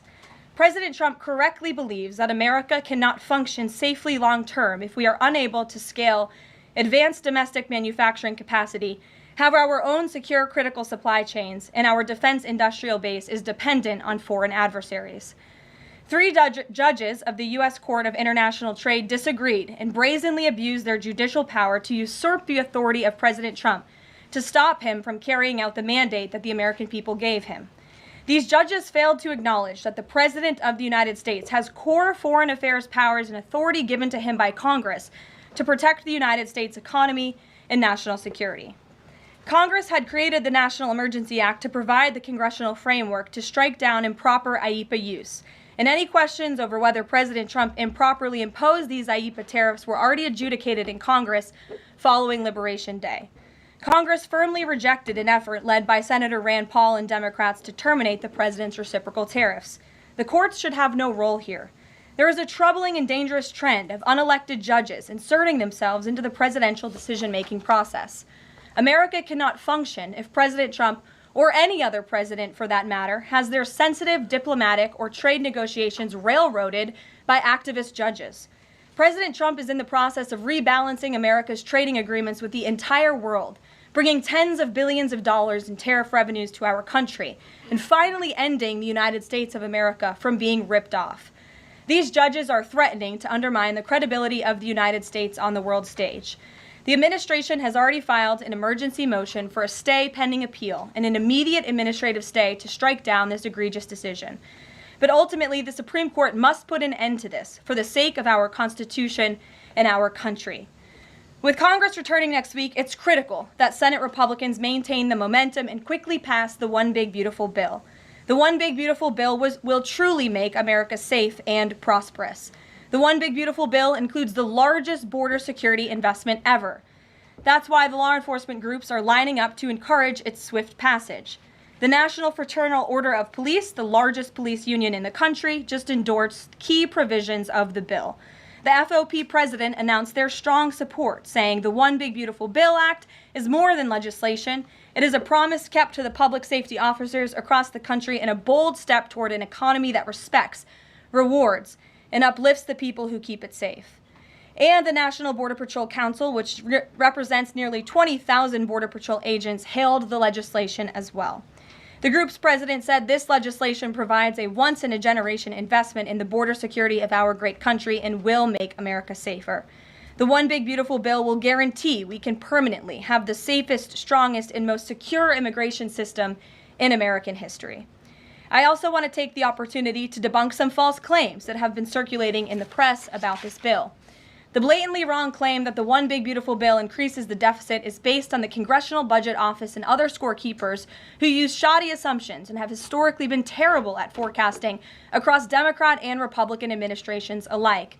For example, just before Congress enacted the original Trump tax cuts at the end of 2017, the same CBO projected that growth would average a mere 1.9% over the next 10 years.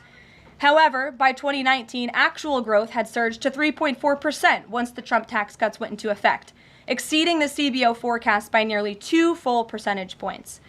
The CBO's latest forecast makes the same anemic growth assumptions as they did in 2017, missing the impact of the One Big Beautiful Bill. The CBO assumes long-term GDP growth of an anemic 1.8%, and that is absurd. The American economy is going to boom like never before after the One Big Beautiful Bill is passed. The largest middle-class tax cut in history, massive deregulation, and the most aggressive domestic energy exploration ever will fuel small businesses, further boost private investment, increase workers' wages, and supercharge economic growth. The Council of Economic Advisors has factored in the effects of all these pro-growth policies and estimated in their own analysis that growth will average 3% in the long run after the One Big Beautiful Bill is passed, which is nearly double the ridiculous CBO projection. This higher growth would result in $4.1 trillion in additional revenue over the next 10 years. Between the common sense spending reforms contained in the One Big Beautiful Bill and the robust economic growth that will be generated as a result of it, there will be no increase to the deficit. The same analysis from the CEA shows just how this historic package will unleash prosperity and ignite a blue-collar boom across America.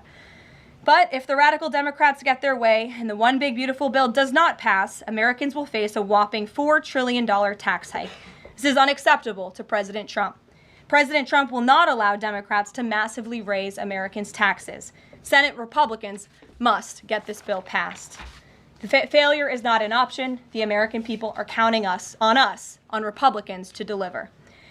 In other news, despite all the doom casting from the media, Americans are growing more and more optimistic about the economy under this president. Consumer confidence surged in May with the biggest monthly jump in 4 years, smashing expectations.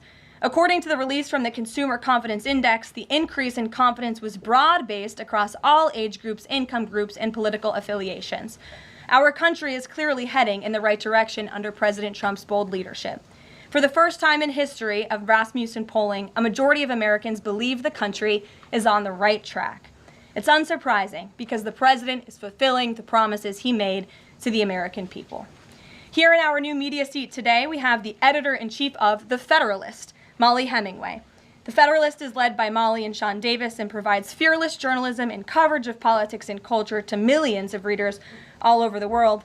Thank you for being here, Molly, and why don't you please kick us off? Thank you, Caroline. Thank you. In the first Trump administration, there was an effort to stymie the agenda of Trump through the Russia collusion hoax perpetuated by many people in the media, including some people seated here, or the media outlets they represent, and other Democrats as well. The second Trump administration, to reference what you said at the beginning, seems to be subject to an effort to stymie the agenda using rogue lower court judges. You mentioned that the Supreme Court could and should do something to rein in these lower court judges. Also, Congress could do something about it, but they don't seem terribly interested in it. It also seems there's not much of an actual coordinated effort from this White House to take and tackle this effort from judges, Democrats and other people using these judges to stymie the agenda. Is there an actual effort by this White House to tackle this issue in a comprehensive way, and if so, what is it? There is an effort by this administration to tackle these rogue judges and the injunctions and the blockades that we have faced in our broken judicial system in every case. I mean, we have seen time and time again these lower district court judges ruling against this administration in the president's basic executive authority and powers. And this administration is fighting every single one of those battles in court, including already the block that came down from the tariff court, the IEPA court last night. And as on my way out here to the briefing room, I understand that there was another district court judge right here in Washington, D.C. who ruled against the president's tariff power. And I will get to the heart of your question, and I'm glad that we are addressing this in the room today, because nationwide injunctions ordered against the first Trump administration, Trump 1.0, account for more than half of the injunctions issued in this country since 1963.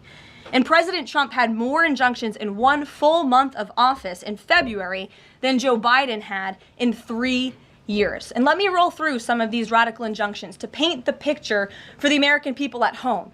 These are not just talking points. These are real judges in the court of law who are trying to block the president's power and the policies that he was elected to enact.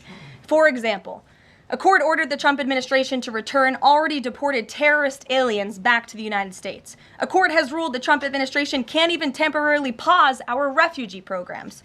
Courts prohibited the Trump administration from eliminating federal funding for child transgender surgery and mutilation, a practice that the American people overwhelmingly reject. A court also held that the Trump administration could not ban people experiencing gender dysphoria or mental health issues from serving in the military. Ridiculous. Courts prohibited the removal of transgender women from women's prisons despite potential physical harm to real women in those prisons, biological women. A Northern District of California judge issued an absurd ruling that the president cannot fire people within the executive branch without Congress passing a bill, even though Congress has expressly authorized the president through the Office of Personnel Management to authorize reductions in force across agencies. A court also ordered the Trump administration to rehire thousands of already fired employees in several cases. A federal judge blocked the Trump administration from defunding the Department of Education, another signature campaign promise that this president has the power to implement. Courts ordered the Trump administration could not eliminate funding for illegal DEI programs, hence the word illegal. These are illegal programs to begin with, and now the courts are trying to say this president can't roll them back. And a district court judge prohibited the president from issuing any categorical funding freezes. And then another court ordered on top of that the administration makes $2 billion of payments in 36 hours. These are just a few of the ridiculous orders that we have seen from lower district court judges every day, and we hope that the Supreme Court will weigh in and rein them in. But White House advisor Stephen Miller says it's judicial tyranny. Some people are calling it a judicial coup. You're saying you're responding to each and every one of these actions, efforts by these judges to delay or thwart the implementation of the agenda. But is there going to be anything more than that, or is it just going to let this operation continue, even though it could delay everything for years until the presidency is over? The administration is operating under the directive given to from the president that we need to comply with the court's orders. He's made that very clear, but we're going to fight them in court, and we're going to win on the merits of these cases because we know we are acting within the president's legal and executive authorities. And thanks for being here. Gabe. Thank you, Caroline. Question on tariffs, but first actually some foreign policy news, some breaking news. Some local Israeli media is reporting that Prime Minister Netanyahu told hostage families that he's accepted a 60-day truce offer. So can you confirm, have Israel and Hamas agreed to a truce? I can confirm that Special Envoy Witkoff and the president submitted a ceasefire proposal to Hamas that Israel backed and supported. Israel signed off on this proposal before it was sent to Hamas. I can also confirm that those discussions are continuing, and we hope that a ceasefire in Gaza will take place so we can return all of the hostages home, and that's been a priority from this administration from the beginning. I won't comment further as we are in the midst of this right now. So to be clear, you don't know if Hamas has accepted it yet? Not to my knowledge, but certainly if that becomes the case and this ceasefire goes into effect, you'll hear it directly from myself, the president, or Special Envoy Witkoff. On tariffs, Kevin Hassett earlier this morning, he brushed off a legal ruling and called it a hiccup, and he said that trade deal negotiations would continue. Why would other countries continue these trade deal negotiations given the ruling? Because other countries around the world have faith in the negotiator-in-chief, President Donald J. Trump. And they also probably see how ridiculous this ruling is, and they understand that the administration is going to win, and we intend to win. We already filed an emergency appeal. We expect to fight this battle all the way to the Supreme Court. These other countries should also know, and they do know, that the president reserves other tariff authorities, Section 232, for example, to ensure that America's interests are being restored around the world. But I can confirm that our ambassador for trade, Jamison Greer, already heard from countries around the world this morning who said they intend to continue with these negotiations. Peter. Thank you, Caroline. So many of the president's plans right now are being blocked by courts. If the courts are going to be the ones who are shaping policy, does the president wish he would have just become a judge instead? I think the president would take this job over being a judge, and certainly the president is acting within his authority. He wishes judges would do the same. But so the courts are basically telling you guys they think that the White House's policies, the president's policies, are in some way against the law. So why can't President Trump ask the Republicans that control the House and the Republicans that control the Senate just to make a new law? Well, these laws have already been granted to the president by the Constitution and by laws that have been previously passed. I'll give you another example. For instance, we've been blocked in court for the revocation of visas from individuals who have the privilege of studying in the United States of America. Secretary of State Rubio has simply used his authority to revoke those visas, to revoke that privilege, and we've seen the courts try to block that. So if these judges want to be the Secretary of State or they want to be the president, they can run for office themselves. It should be the other way around. But all of the actions the president has taken rely on legal authorities that have already been granted to him by our nation's existing laws. And on a different topic, there are some folks in President Biden's inner circle who are now in talks with Republicans in Congress to give interviews about how they may have handled President Biden's decline. Is the president satisfied with aides only sitting for these transcribed interviews, or would he also like to see some kind of testimony from the former First Lady, Dr. Biden? I think, frankly, the former First Lady should certainly speak up about what she saw in regards to her husband and when she saw it and what she knew, because I think anybody looking, again, at the videos and photo evidence of Joe Biden with your own eyes and a little bit of common sense can see this was a clear cover-up. And Jill Biden was certainly complicit in that cover-up. There's documentation, video evidence of her clearly shielding her husband away from the cameras. They were just on The View last week. She was saying everything is fine. She's still lying to the American people. She still thinks the American public are so stupid that they're going to believe her lies. And frankly, it's insulting, and she needs to answer for it. Ouija. Caroline, President Trump was asked what he thought about Elon Musk's claim that the big, beautiful bill increases the budget deficit and undermines the work of DOGE. And the president didn't actually comment on those remarks. He just talked about the need to support the bill. So what does the president think about what Elon Musk said? Well, the president is very proud of the one big beautiful bill, and he wants to see it pass. He wants the Senate to get to work on it and send it to his desk as quickly as possible. Of course, as you know, Elon Musk announced last night his departure as an official special government employee from the Trump administration. We thank him for his service. We thank him for getting DOGE off of the ground, and the efforts to cut waste, fraud, and abuse will continue. So he doesn't have any comment about Musk saying it adds to the deficit and it undermines all his work? The president commented on this. I commented on it. I told you that this bill saves $1.6 trillion according to the Council of Economic Advisors and the analyses that the president believes in. So he gave a comment. I gave a comment. Just because you don't like that comment doesn't mean it's not a comment. Rachel. Thanks, Caroline. Back on trade. I know you said the White House is going to fight this ruling in court. Is the administration actively reviewing other avenues, other options to carry out the president's trade policy? The president's trade policy will continue. We will comply with the court orders, but yes, the president has other legal authorities where he can implement tariffs. However, it does not dispute the fact that the president was right to declare a national emergency when it came to fentanyl and when it came to our crippling deficits and the lack of critical supply chains here at home. That is the reasoning for the president's tariffs. And the court didn't dispute those facts, by the way. And there have been other courts that have reaffirmed the president's position. In fact, a ruling in federal court earlier this month shows that the administration is in the right, said we will win on appeal. A federal district judge in Florida ruled that IEEPA, in fact, does grant the president the authority to unilaterally impose tariffs. And 20 years ago, I will add, they are not a court, the New York Times editorial board responded to the January 2005 trade deficit of $58.3 billion by writing an editorial entitled Dangerous Deficits. And since then, our trade deficit has more than doubled. The U.S. trade deficit in January totaled a whopping $131.4 billion. So people on both sides of the aisle, pundits, lawyers, legal scholars, politicians have all agreed that it is a national emergency, our trade deficits and our lack of critical supply chains here at home.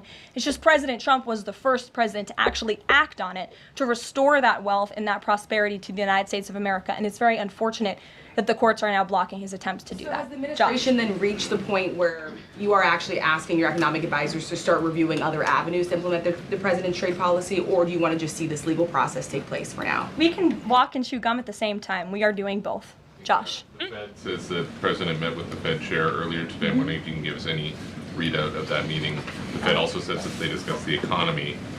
I imagine the president might have shared views on rates as well, but what can you share? I can share with you that the president and I both saw the statement that the Fed put out after the meeting.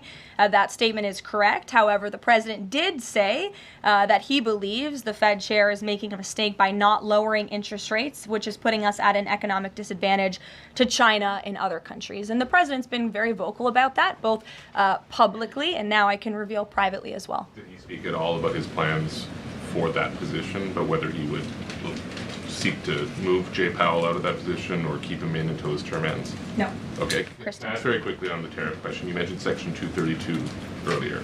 Are you suggesting that you might sort of speed up some of the existing 232 investigations? Or are you talking potentially using 232 as a replacement power if this ruling doesn't go your way? Of course, you hope it does. I'm not suggesting that. I'm just simply stating the fact that the president has other legal authorities he can use to implement tariffs, and the administration is willing to use those. As you know, we already have applied Section 232 tariffs on specific industries. Thank you. Yep, thank you. President Trump said that he needed 1.5 to 2 weeks to determine whether or not he believed Vladimir Putin wanted peace. He has been in office now for 4 months. What does he believe is going to happen in the next 1.5 to 2 weeks that would change his opinion? Well, it is my understanding and it is our hope that Russia and Ukraine will engage in direct talks and negotiations next week in Istanbul. And we believe that meeting is going to take place. And that is a meeting the president encouraged and urged for these two sides to come together and negotiate directly. And the president has been clear from the very beginning of this conflict that he wants to see this conflict solved on the negotiating table, not on the battlefield. And he's told that to both leaders, again, both publicly and privately. So hopefully next week it will move the ball forward in this. Is the United States going to participate in those conversations? We will let you know if the president plans to send a representative. I'm not tracking that at this time. Kelly in the back. Thanks, Caroline. Sure. I wanted to just clarify once and for all the Qatari jet, the sale, or the gift, because the Qatari government is asking the U.S. to clarify that the jet's pending transfer was initiated by the Trump administration. So is this something that the White House is going to do? The amount of questions we've received, and we've been incredibly clear, And I have answered this, the president has answered this, the Department of Defense has answered this. This is a government-to-government gift transfer from the Qataris to the Department of Defense, to the United States Air Force. It is now in their hands, and for further details on where that stands, I would defer you to the Department of Defense and the United States Air Force. I have nothing more for you on that. Deanna. Thanks, Caroline. 2 questions, one on Big Beautiful Bill, one on immigration. Sure. Yesterday, Trump said, we will be negotiating that bill, and I'm not happy about certain aspects of it, but I'm thrilled by other aspects of it. Wondering if you could, share any specifics on that. And in immigration, do you know how many illegal migrants have taken Trump's voucher program so far and have deported themselves? I believe it's in the thousands of those who have chosen the easier route of self-deportation, and we certainly encourage all illegal aliens who are present within our homeland to take that option. It's a much more pleasant option than being deported, and we will deport you if you're here illegally. That's our intention. As for the first question, what the president was speaking about is how this is a great bill. However, it has come as a result of a hard negotiation. It's difficult to get things done on Capitol Hill, but thanks to President Trump, this bill is moving in the right direction. And thanks to House Republicans and the leadership over there as well, who did a great job mediating both sides of the caucus to move this bill to the Senate. And now the president, again, has told his friends on the Senate side and is already engaged in those conversations to get that bill back to his desk as soon as possible. Sure. Has this administration been briefed about the incident that happened in Gaza on Tuesday during the rollout of the Gaza Humanitarian Foundation distribution of aid to Palestinians there? And should there be a ceasefire, will this administration continue to rely on this foundation for the distribution of aid to civilians? Are you referring, what incident are you referring to? Tuesday, when the aid was rolled out to Gaza for the first time in many months, and meals and food was given to hungry people thanks to President Trump. Yes, we were briefed on that plan. The president was the reason that aid went into Gaza, and he got the Israelis to support that plan. And I would add that the previous administration rejected such a plan to ensure that these starving and devastated people in the Gaza Strip were given humanitarian aid and assistance. And it was the previous administration that tried to build this pier, if you all remember it. It was brought to my attention this morning, and I thought that's a good point. Why don't I bring that up? Because there's been so much criticism. In fact, it was on the front page of a newspaper this morning about the criticism for this president having a humanitarian heart and giving people badly needed food and supplies. Nobody wanted to talk about how the previous administration failed in that endeavor.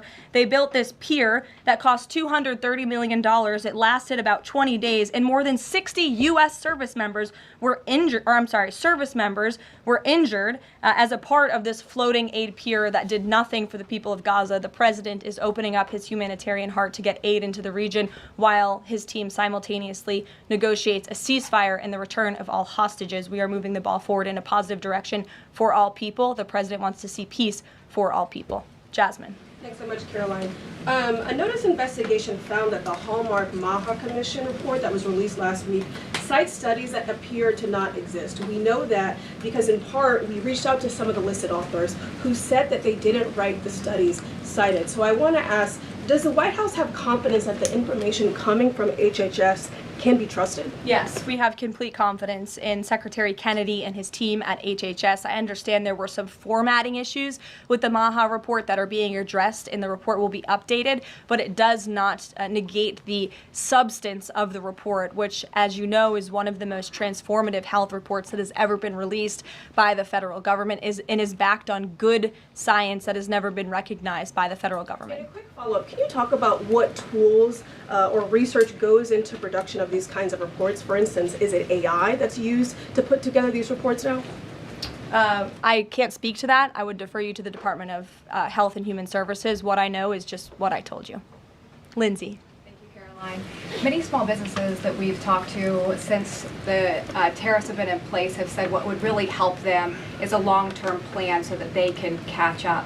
In light of what's happened now, this trade war with the courts, how will that impact this 90-day window? Will you guys be adjusting that? And how can you help relieve some of these small businesses? Well, I would say nobody understands the needs of business owners, and nobody has the backs of our small business community more than President Donald J. Trump. He believes, I've heard him talk about this with small business owners himself, that small businesses are truly the backbone of our American economy. And that's why the president is supporting the One Big Beautiful Bill. So for those you spoke to who are asking for a long-term plan, big tax cuts are coming their way. No tax on tips, no tax on overtime for their workers, more money in their pockets. Their bottom lines will be larger. They can pay their people more. Wages are going to go up. Inflation will continue to come down. We've already seen energy prices plummeting as a result of this president's economic and energy agenda that he has been implementing across the federal government, reducing burdensome regulation. All of that is good news for small business owners across the country. That's why they strongly support the president, and that's the Trump economic plan that is underway. And again, you're emphasizing, I believe, the need to pass the One Big Beautiful Bill, and the president wants to see that happen. Sure. Will you still work within that 90-day window for these trade negotiations? Does that still stand? Again, as far as we're concerned, our trade agenda is moving forward, and we've already heard from countries around the world today who will continue to negotiate in good faith with the United States so we can cut good trade deals on behalf of the American people, and we fully expect to win this case in court. Sure. On Golden Dome, the president put out this number of $61 billion. How did he arrive at that? Is that the number it will cost to protect Canada, and is it negotiable, or where did it come from? I can certainly ask the president, and I can check in with our research team, and we'll get you the facts on that number. But the Golden Dome is certainly a significant investment in our nation's national security and homeland security to protect Americans, all of you in this room, from future threats. Any readout on, have the Canadians been talking in good faith about paying to be in it? I know they expressed some interest. Well, the president has certainly expressed to the Canadians how we are essentially subsidizing their national defense. He brought it up in his meeting with their new leader here, and as you know, we'll be traveling to Canada next month for the G7, so I expect that topic of discussion to come up on that trip as well. Sure. Hi, thanks, Caroline. There was a May Day USA rally in Seattle that happened over the weekend that devolved into some protests and riots. The Seattle Mayor Harrell said that it was a far-right rally held here to provoke a reaction by promoting beliefs that are inherently opposed to our city's values, which he defined as LGBT values. I know the FBI is looking into this, but has the president reached out to the mayor at all, asked him to apologize for this, and is this something that the administration would consider an example of anti-Christian bias?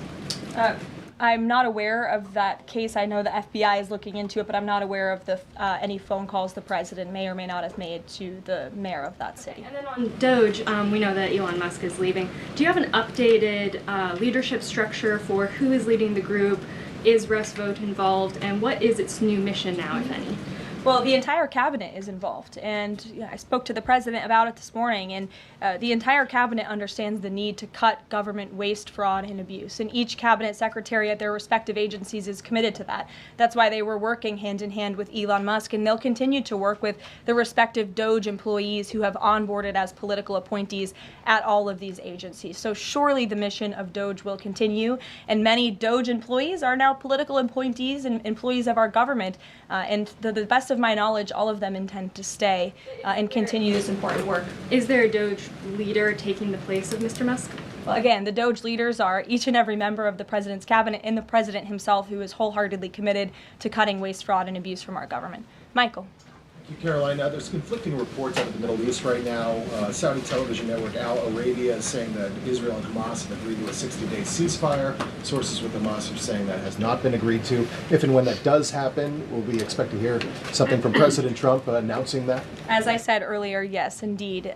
If there is an announcement to be made, it will come from the White House, the president, myself, or Special Envoy Witkoff. Finally, Caroline, One Big Beautiful Bill. The president says he's not happy with all aspects of it.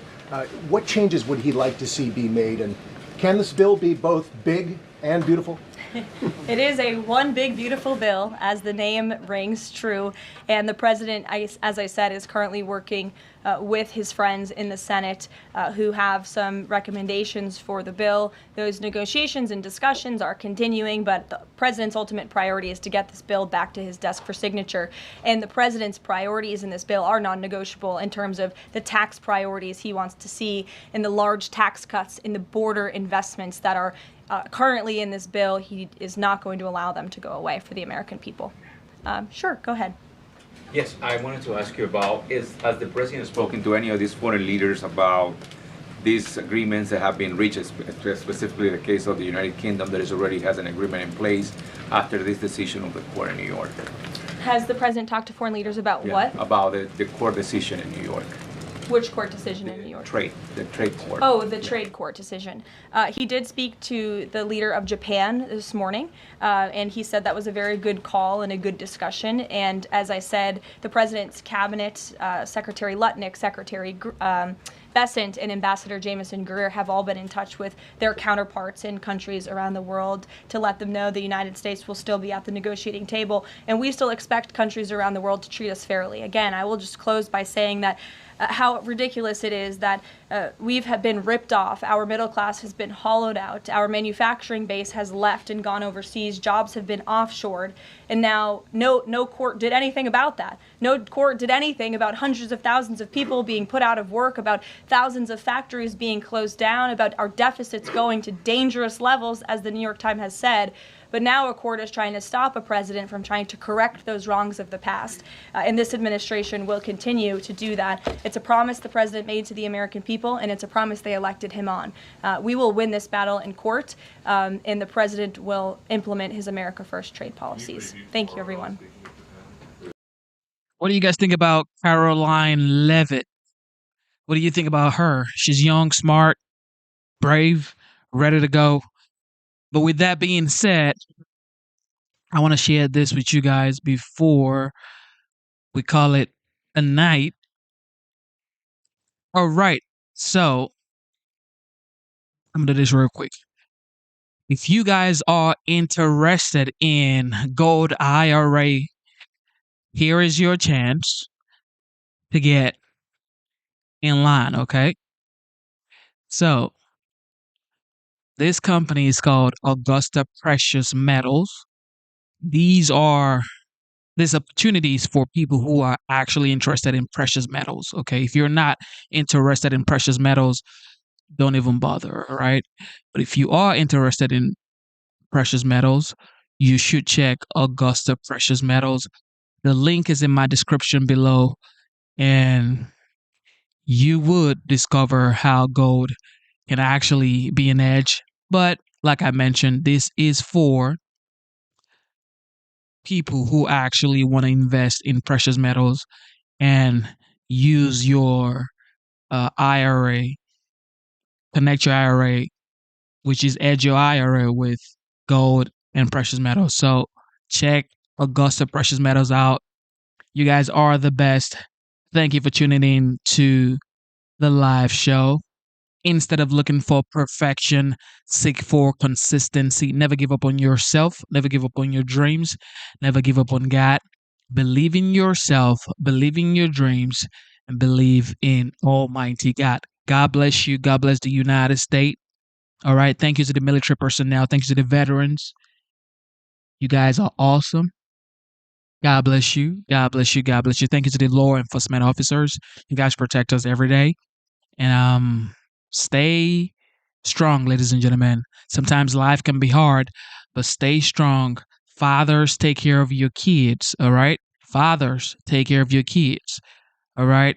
Sometimes, like I mentioned, life can be hard, but stay strong. There is light at the end of the tunnel, all right? Everybody has something they're going through, but just stay strong, okay? God is with you. God will protect you. God will shine the light on you. So I am rooting for you. I am praying for you. I hope you, find something that inspires you out of that dark hole. Everything isn't about just politics, politics, politics. Okay. We are Americans. Okay. We are our brothers and sisters keeper. So you could be a liberal, you could be a Democrat, whatever you are, conservatives, it don't matter. Okay. First things first is you are an American. Okay. Do not forget that. All right. Let's not divide each other. Unity is power. Okay. Unite. And that's it. All right.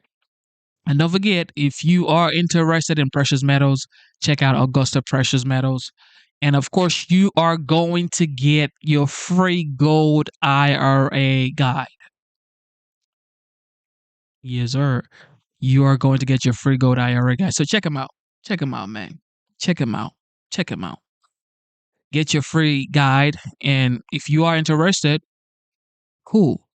But I mean, get your free gold IRA guide at least. Okay. All right. I love you guys, man. Stay strong. See you guys tomorrow. We will be back and we're going to have a good time. Okay.